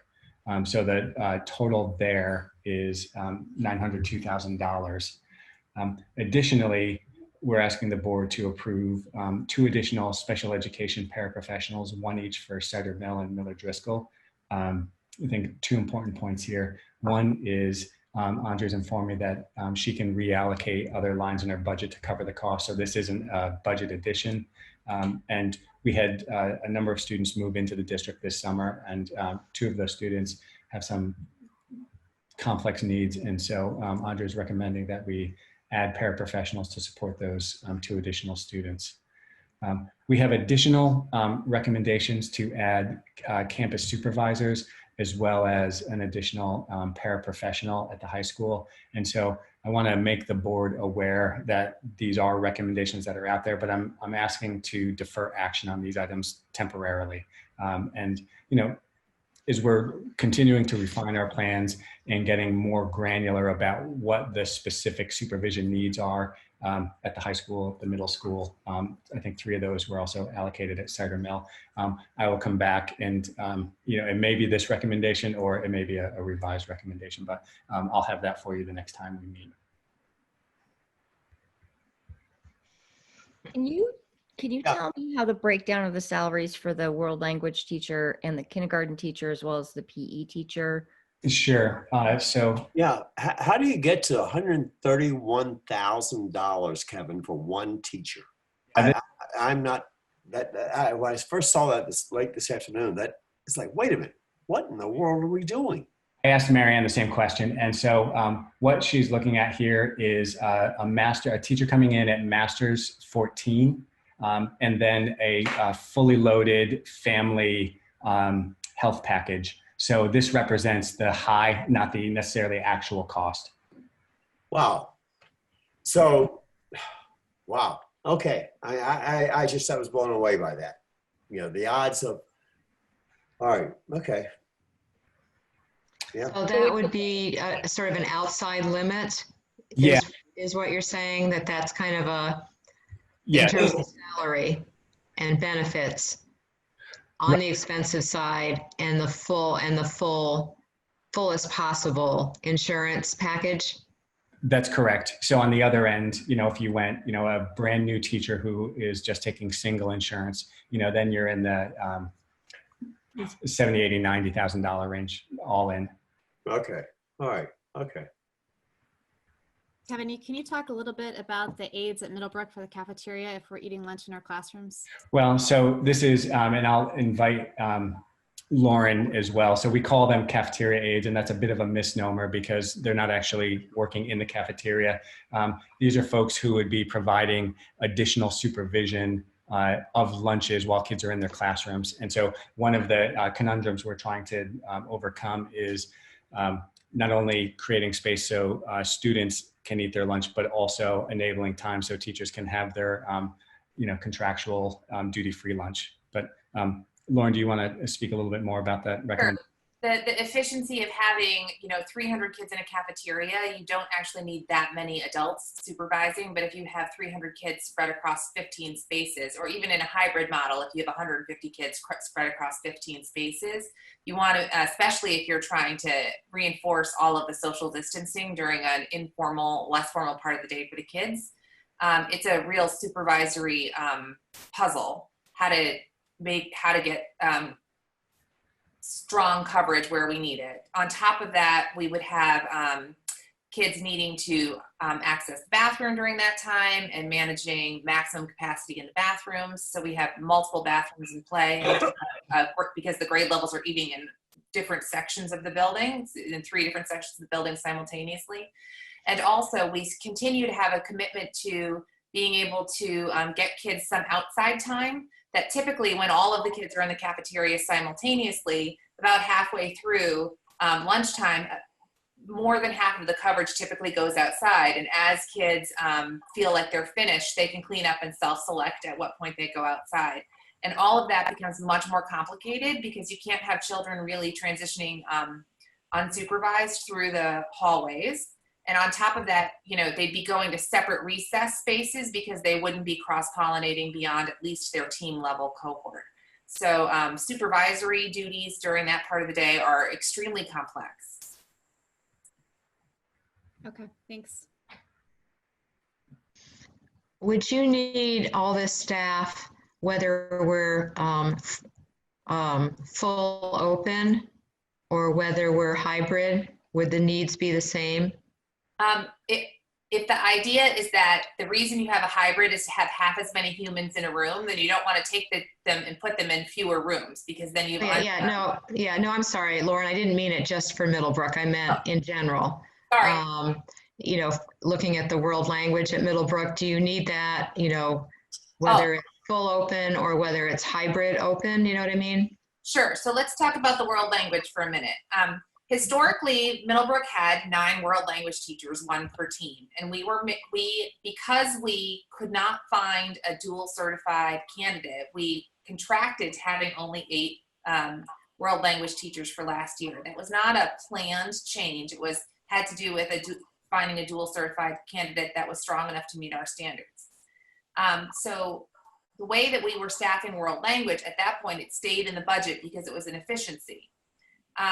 What that means is that on 4 of our teams, I believe, at any given time, there are times in the day when 5 classes are being offered, and there are times in the day when 4 classes are being offered, because there's one time in the day on each of those teams where the world language teacher is teaching kids from a different team. Now, you cannot keep the cohorts consistent with 5 groups running if sometimes you have 5 groups and sometimes you have 4 groups. So there's no way to really cohort beyond the team level unless you add back in the world language teacher, so that on all 9 teams, when you have classes running, you've always got 5 offered. Okay. So we have one French teacher who teaches across. He teaches this coming year French in both 7th grade and 8th grade. And the Spanish teacher, the 0.8 person, would be his counterpart. He would teach that person would teach the Spanish classes on those same 2 teams. It also reduces, if you have the 4 world language teachers from the other teams, teaching kids, they'd be traveling into a pod that they don't normally teach in, and it just increases the cross-pollination between those cohorts.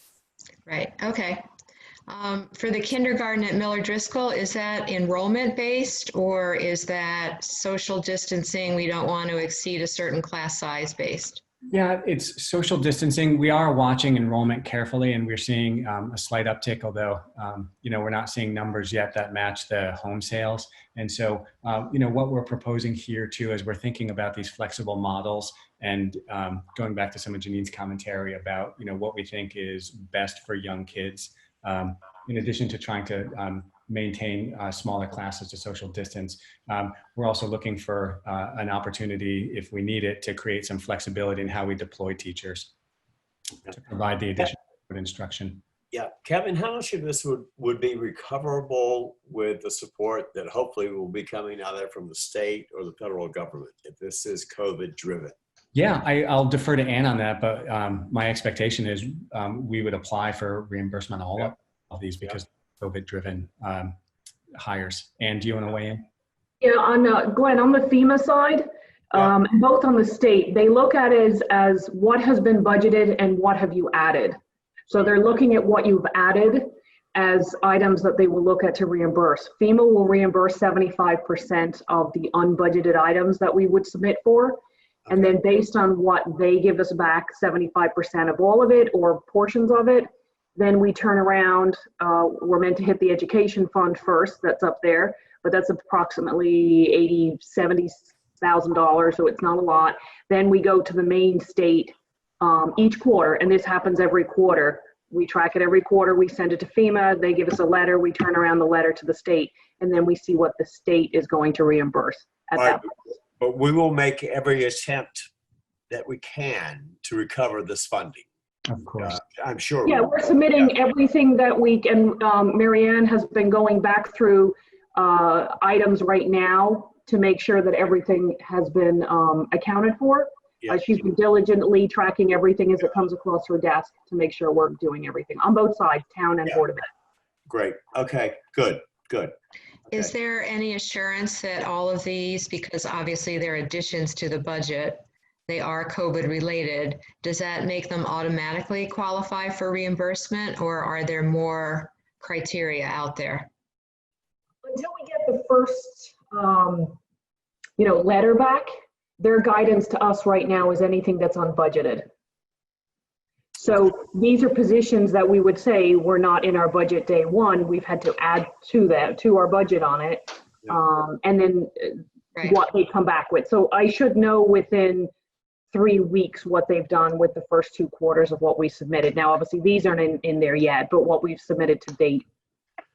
All right, have we submitted, I'm just wondering, because these are personnel, if there's any special hurdles to get personnel approval. Does that make sense? I mean, PPE is consumable, people get it, but I'm just hoping that the same understanding extends to personnel, but sometimes there's additional criteria. So I just was asking. Nothing as of yet. The detail that they want literally is going down to, we have to submit by person, by day. Okay. So as detailed as we are doing on the equipment and the PPEs and the technology and everything we're doing there, we have to give extreme details on the payroll side of things. So we had a lot of custodian cleanup when COVID first happened. Okay. And the detail that we had to go to on those employees, their hours per day, their hourly rate, and it took us nearly, I think, 7 pages of detail to send to FEMA. Wow. So they are looking at it. They're saying it's when it's non-budgeted. And the custodians was only the overtime. So anything that they worked during the day was, even if they were cleaning for COVID, isn't covered because that's their normal budgeted expense. It's at that point, it was only the overtime. Got it. Okay. So, all right. So we're thinking that 75% will be reimbursed at least, and then there may be further state and federal sort of grant funding. Am I right? Yes, that is the hope. There's 99 million at the state, but obviously they have a lot of bigger cities that they're going to look at first. I'd have to put that out there. They're going to look at the bigger cities first and the level that they're doing. So we're going to look at this at a quarterly. Hopefully we get this list of staff members would be approximately an additional 150 a month for us. So we would look to say, okay, can we start getting into the routine if we're getting back our quarterlies to try and cover what we're putting out of pocket before, we probably have to put some sort of a semi-freeze in place to make sure we're covering the exact of what we need as each month goes by. Okay. And can you just, one of my last questions, can you tell me a little bit of the building subs? Just what you're anticipating and how they fit into the COVID needs and support. Right. I mean, we're anticipating a significant increase in staff absences. And so we rely on our building subs to perform a variety of functions, but primarily to cover staff who are out. We prefer building subs because they're ours. We try to get certified building subs when we can find them. And then since they're ours full time, it enables us to really do some significant training with them so they can do a more effective job of filling in for teachers that may be absent.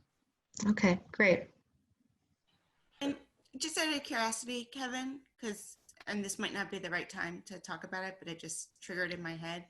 Are we doing something about training of substitutes for what happens if we're in a fully remote situation and a teacher is also unable to teach that class even remotely, in terms of a substitute in that regard?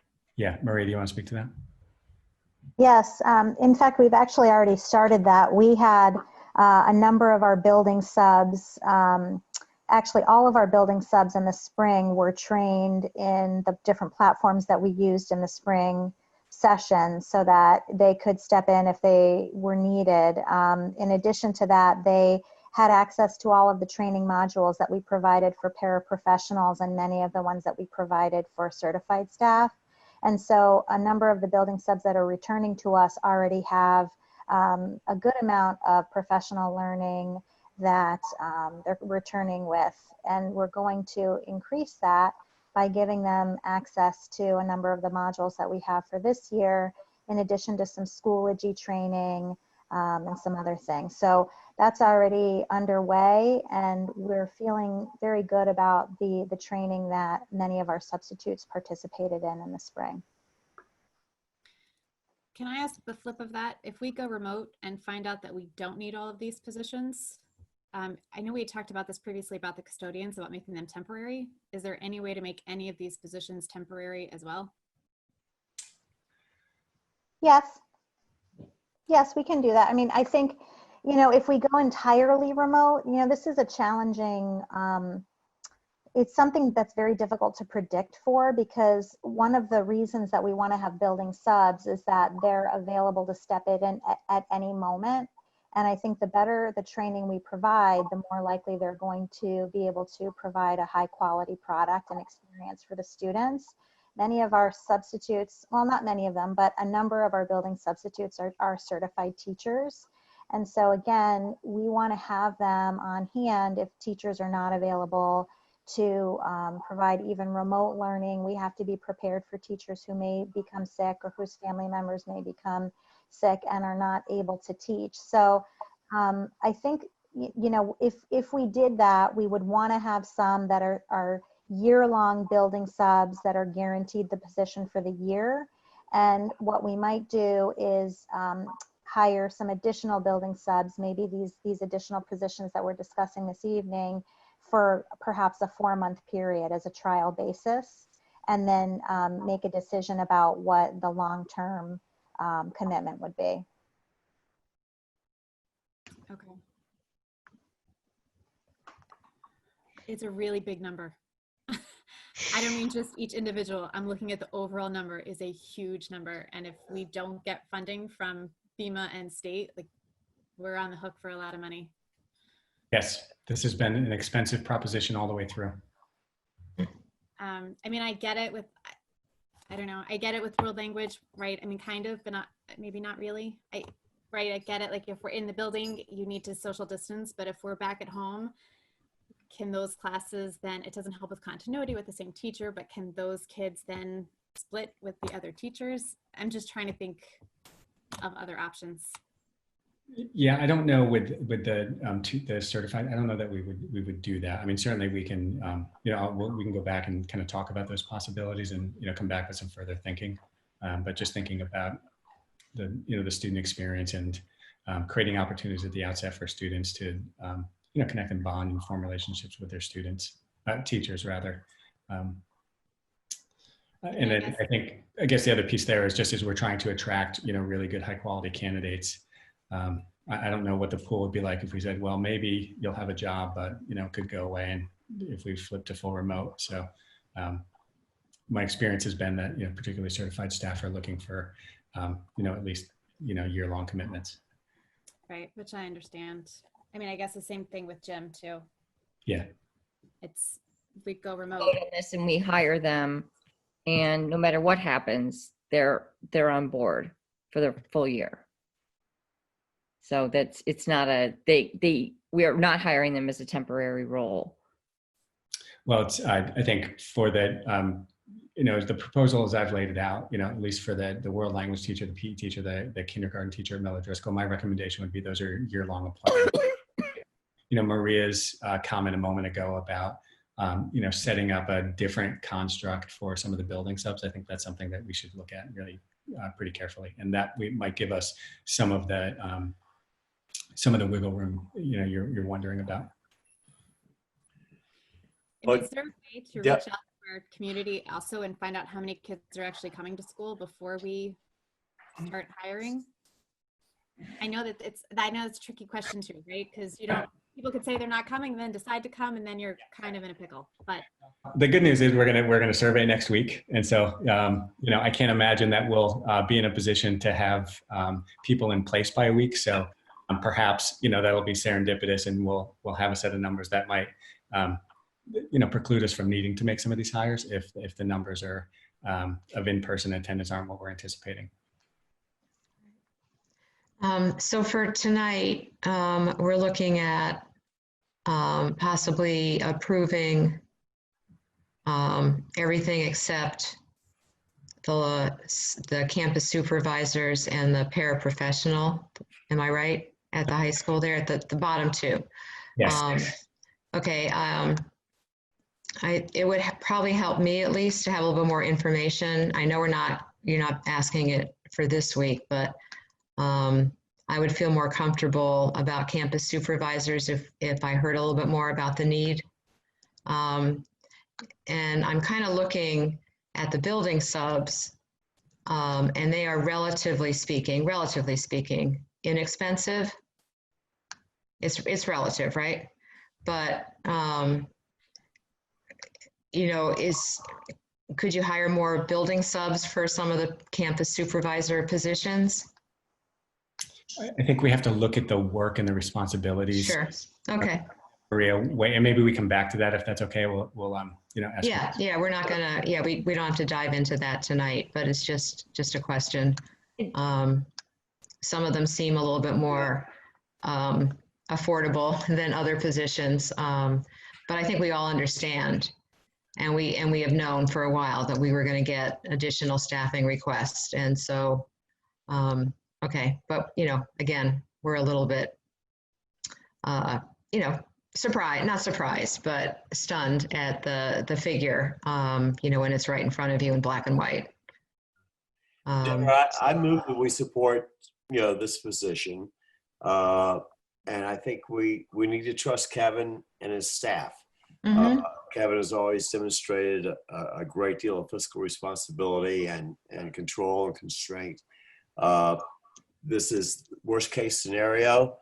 Hopefully we'll get reimbursed by FEMA for the significant portion of this.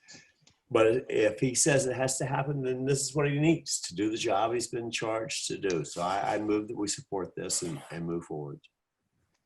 Okay, is there a second? I'd rather wait until we get more information about numbers. Okay, what would you like more about? How many kids are actually going to be in the building, maybe? That would support having all of these options? That's only solving the kindergarten, though, isn't that? Would it also possibly solve the world language? I thought the world language was replacing somebody who had left. No? Oh, sorry. No, it's enabling us to you know, to cohort kids more effectively. And same with the PE teacher. That's right. I guess my concern, Jen, I get the waiting a bit. My concern is that because the survey is kind of an answer for a moment in time, and it's not something that, you know, a parent is held to, that if we wait, maybe we won't be able to find the candidates that we're looking for. I hear you. I still can't get around the number. I don't know how I don't know how we come up with that kind of money if we don't get reimbursed for it. I mean, that means we're going back to the town and asking for almost $1 million that we haven't put aside in separate budgets, right? I mean, we put aside, what, $350,000 and another $350,000, like that's, which doesn't even account for. But to me, it sounds like we're going to get reimbursed something. It might not be 75%, but I don't expect that the town is going to be on the hook for the whole $902,000. But do we fall behind the other cities, like Anne was saying? Like, where do we fall in the grand scheme? Like, right, there's an amount of money available, and if they give it to all the other towns or cities that don't have as much money as Wilton, are we, you know what I mean? Like, eventually that money runs out, and where do we stand? Well, yeah, what I was understanding from Anne, and maybe she can clarify, is that FEMA money, that is not big cities go first. It's the money that after FEMA, you know, the rest, like FEMA 75%, and then the odds of us getting the remaining 25% could get into the situation you're talking about, limited grants at the state or federal level. But Anne, can you talk about with more certainty about the FEMA money? The FEMA money is what you say. They don't, well, from my knowledge, it's not like they're going to go to the big cities, Chicago and all that, and say they're going to get it first. We submit in our conversations with our representative. Once it's approved, they will pay 75% of whatever they have approved. And to date, they have stated what we submit as unbudgeted is what they're looking at. So until I get that first letter from them in about 2-3 weeks, that will be the indication of what level they are looking at us from a reimbursement standpoint.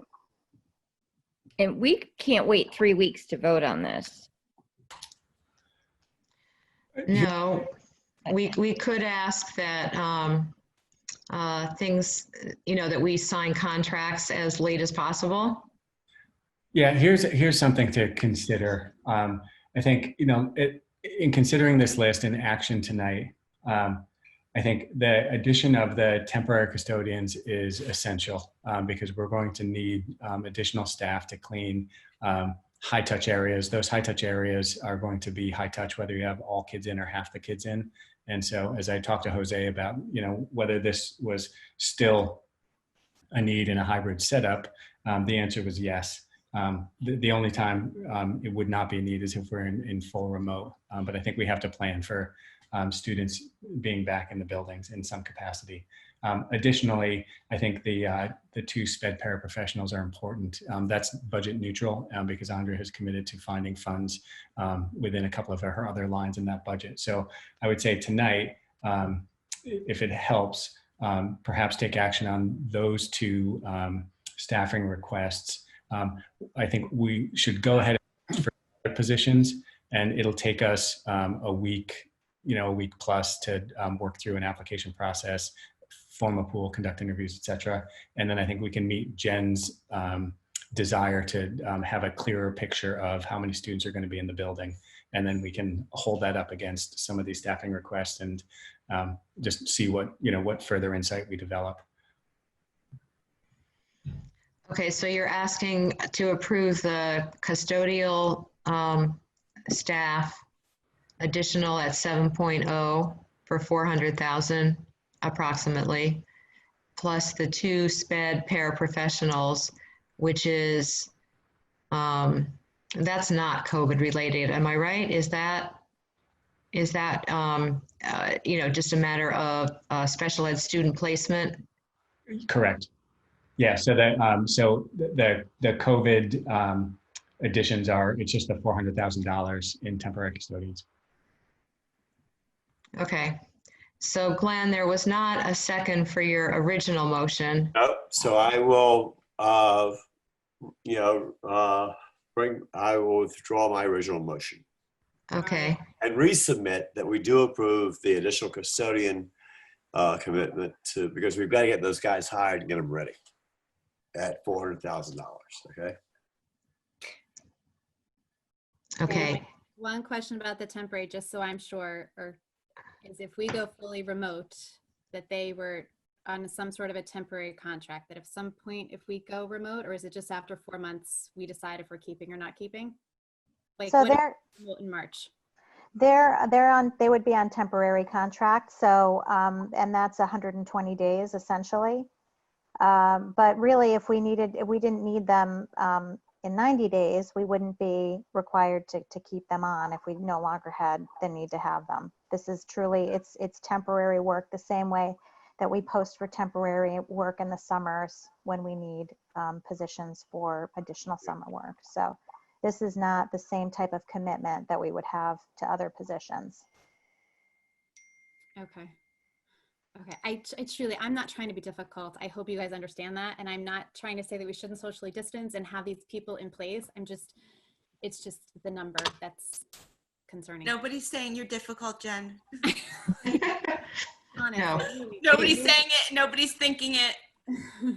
And Yeah. I just want to add that the number for the temporary custodians, and correct me if I'm wrong, but that would be if we kept them for the entire year. So, that really would be the worst case scenario.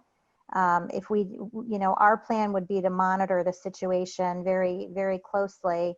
And, we have that 120-day window, and certainly anytime within that, we could reduce the number or eliminate all 7 if we didn't need them. But that number would be if we kept all 7 for the entire year. Is there, and there's no option to do less days, like to go like check in every 2 months to see? I guess my other concern, we're talking $400,000, and if we go fully remote, are we on the hook? I mean, after 120 days, we either hire or we don't hire. And if we're still in school, I would assume that we would then hire them. But if we then go out of school in March, February, whenever, after a 120-day period, we're on the hook for paying them, even if we're not in school? I think we'd have a little bit more flexibility with the custodial staff. It's not the same as offering a full year contract the way that we do with teachers. So I think part of that, I can't give you a hard and fast answer to that, because I don't know whether there will be additional executive orders the same way that there were this year, where we were required to pay certain staff. Right. I can tell you it's not the same type of contract that we have with, a certified staff member, but I don't know exactly what executive orders may be put in place. So I can't answer that definitively. Okay. And is it possible to make it on a shorter term and then just re-up the term, or do you worry about not getting people to do it at that point, or is that not even an option? It is an, I mean, you can make it for the shorter term. We can take a break and then look at rehiring people again. We have to follow the custodial contract, which is pretty specific that after 120 days, people become full-time employees. But again, we posted the positions as short-term positions, and our intention is to monitor them very carefully. And I think, we would be very judicious about the decisions that we make for the number that we would keep long-term, if any. I would imagine that if we are in school, we are going to need close to that number, if not that entire number. But the plan is to monitor very carefully. And if it looks like we're going to be going out, or, we're going to have more of a hybrid model that may not require the same number of custodians, we would be able to reduce the number of the temporary custodians that we have in place. Again, I don't know exactly what the executive orders will be after that 120-day period and people become full-time employees, but I do feel reasonably comfortable that we have more flexibility with those positions than we do with the others. Okay, so if I'm hearing you correctly, it doesn't matter if it wouldn't matter if we shortened them to 60 days, like regardless, if we did 2 60-day periods at the end of 120 days, you have to make a decision. Well, it's 120 days continuous. So, I'd have to look into whether or not, we could have people on for 60 days and then furlough them because we don't need them and maybe recall them. I'd have to look into whether we'd be able to do that. There's also an efficiency piece. If we brought people on for 120 days, or let's just say 120 days, and then just eliminated those positions and then reposted for 7 new positions 3 weeks after that, you spend time in interviews and things like that. So I don't know that that would be the most efficient way of proceeding if we actually needed those positions. You can't just extend their contract? You can't extend? No, you can't extend it without breaking the contract. We could look to see whether the union would allow some sort of memorandum of understanding that would allow us to extend that 120-day period, but the contract is written so that after 120 days of continuous employment, those positions become permanent positions. So the contract as it's written now won't allow for that. However, these are unusual circumstances, and we write memoranda of understanding all the time with unions, and so that's certainly a possibility. It's just the way that the contract is written now, we would have to follow the 120-day period. However, it's certainly possible that the union might agree to that, recognizing that these are very unusual circumstances and recognizing that it's an opportunity to create jobs for people, even if it's in the short term. The preface says my understanding is they're not more than 1 year anyway. So there's a 1-year probationary period. Oh, the preface of what, the proposal or the contract? Yeah, we would be. Proposal, it says 1-year position. Right. Correct. So whether they make it, past the 120 and then they're sort of on full contract, it's still for a 1-year contract. Am I right at most? Yes. Yes, I mean, they don't have contracts, but yes, it would be, we've posted it as a 1-year term. Got it. Well, actually, we haven't. We've posted it as temporary work. So if it extended beyond that, what we would communicate to people is it's up to a year, potentially. Okay. So these people could not be hourly? They are hourly.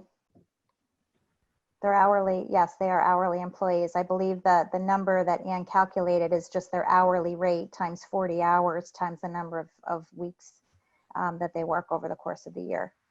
Okay, so if there was a week that we didn't need them 40 hours, we needed them 32 hours, that's acceptable? Yes. Okay. Yes. Now, again, if we extended them and they became our employees and there was an executive order that required that we paid people a certain amount of money, then that might be a different situation. But I have no way of predicting that. But right now. Right, but we can use them the hours we need, which is. Yes. Okay. And we don't have to have them for hours we don't need them. That's right. Even if we have them over 120 days, it's still the hours we need. Yes, I think we would have to, yes, we can do that. Okay, because that, Jen, that would get your concern, they'd be paid for hours worked.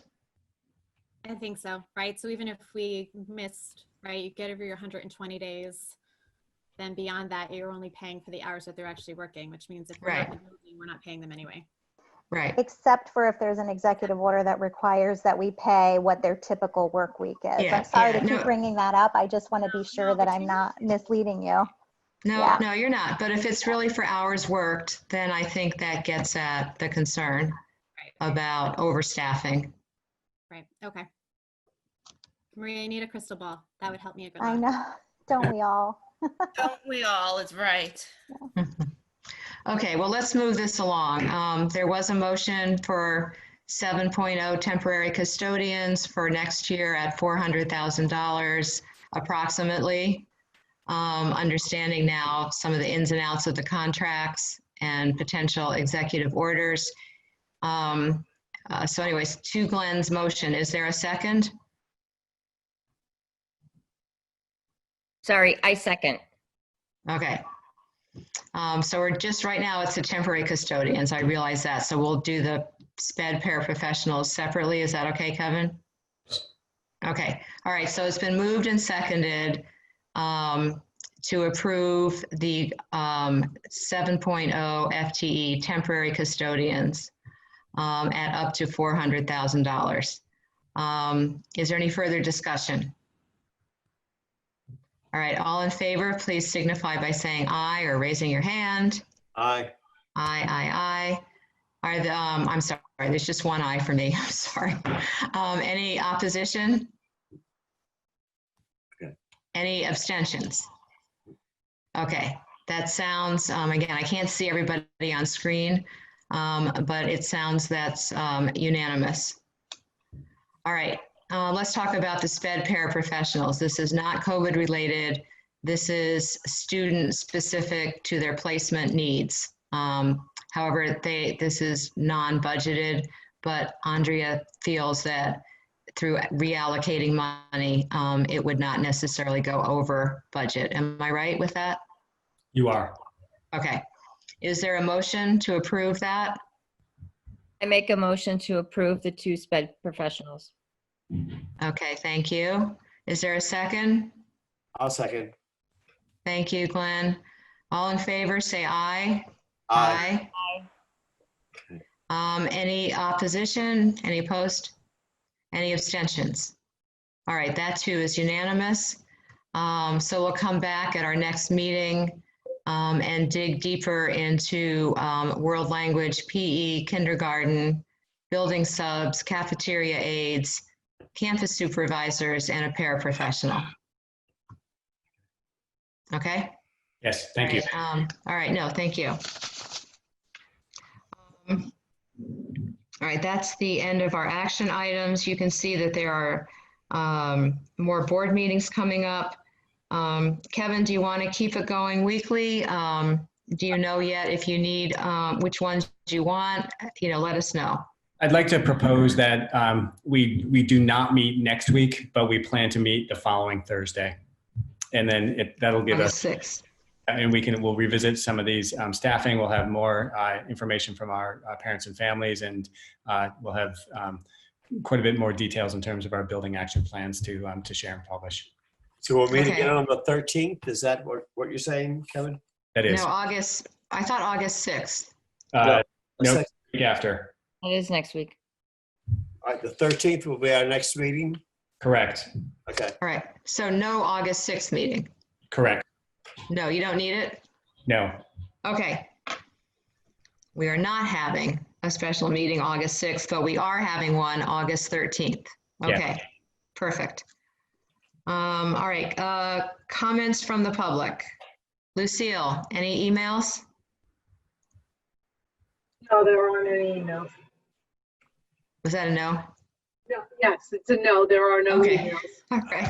All right, great. All right, so thanks everybody again for a pretty intense meeting. Lots covered, lots done. Thank you. This meeting's adjourned. Yep. Oh, Thank you. Thank you. okay. Good night. Take care. I'm taking your lead, Glenn. You just said I can adjourn it, so I do. Okay. All right.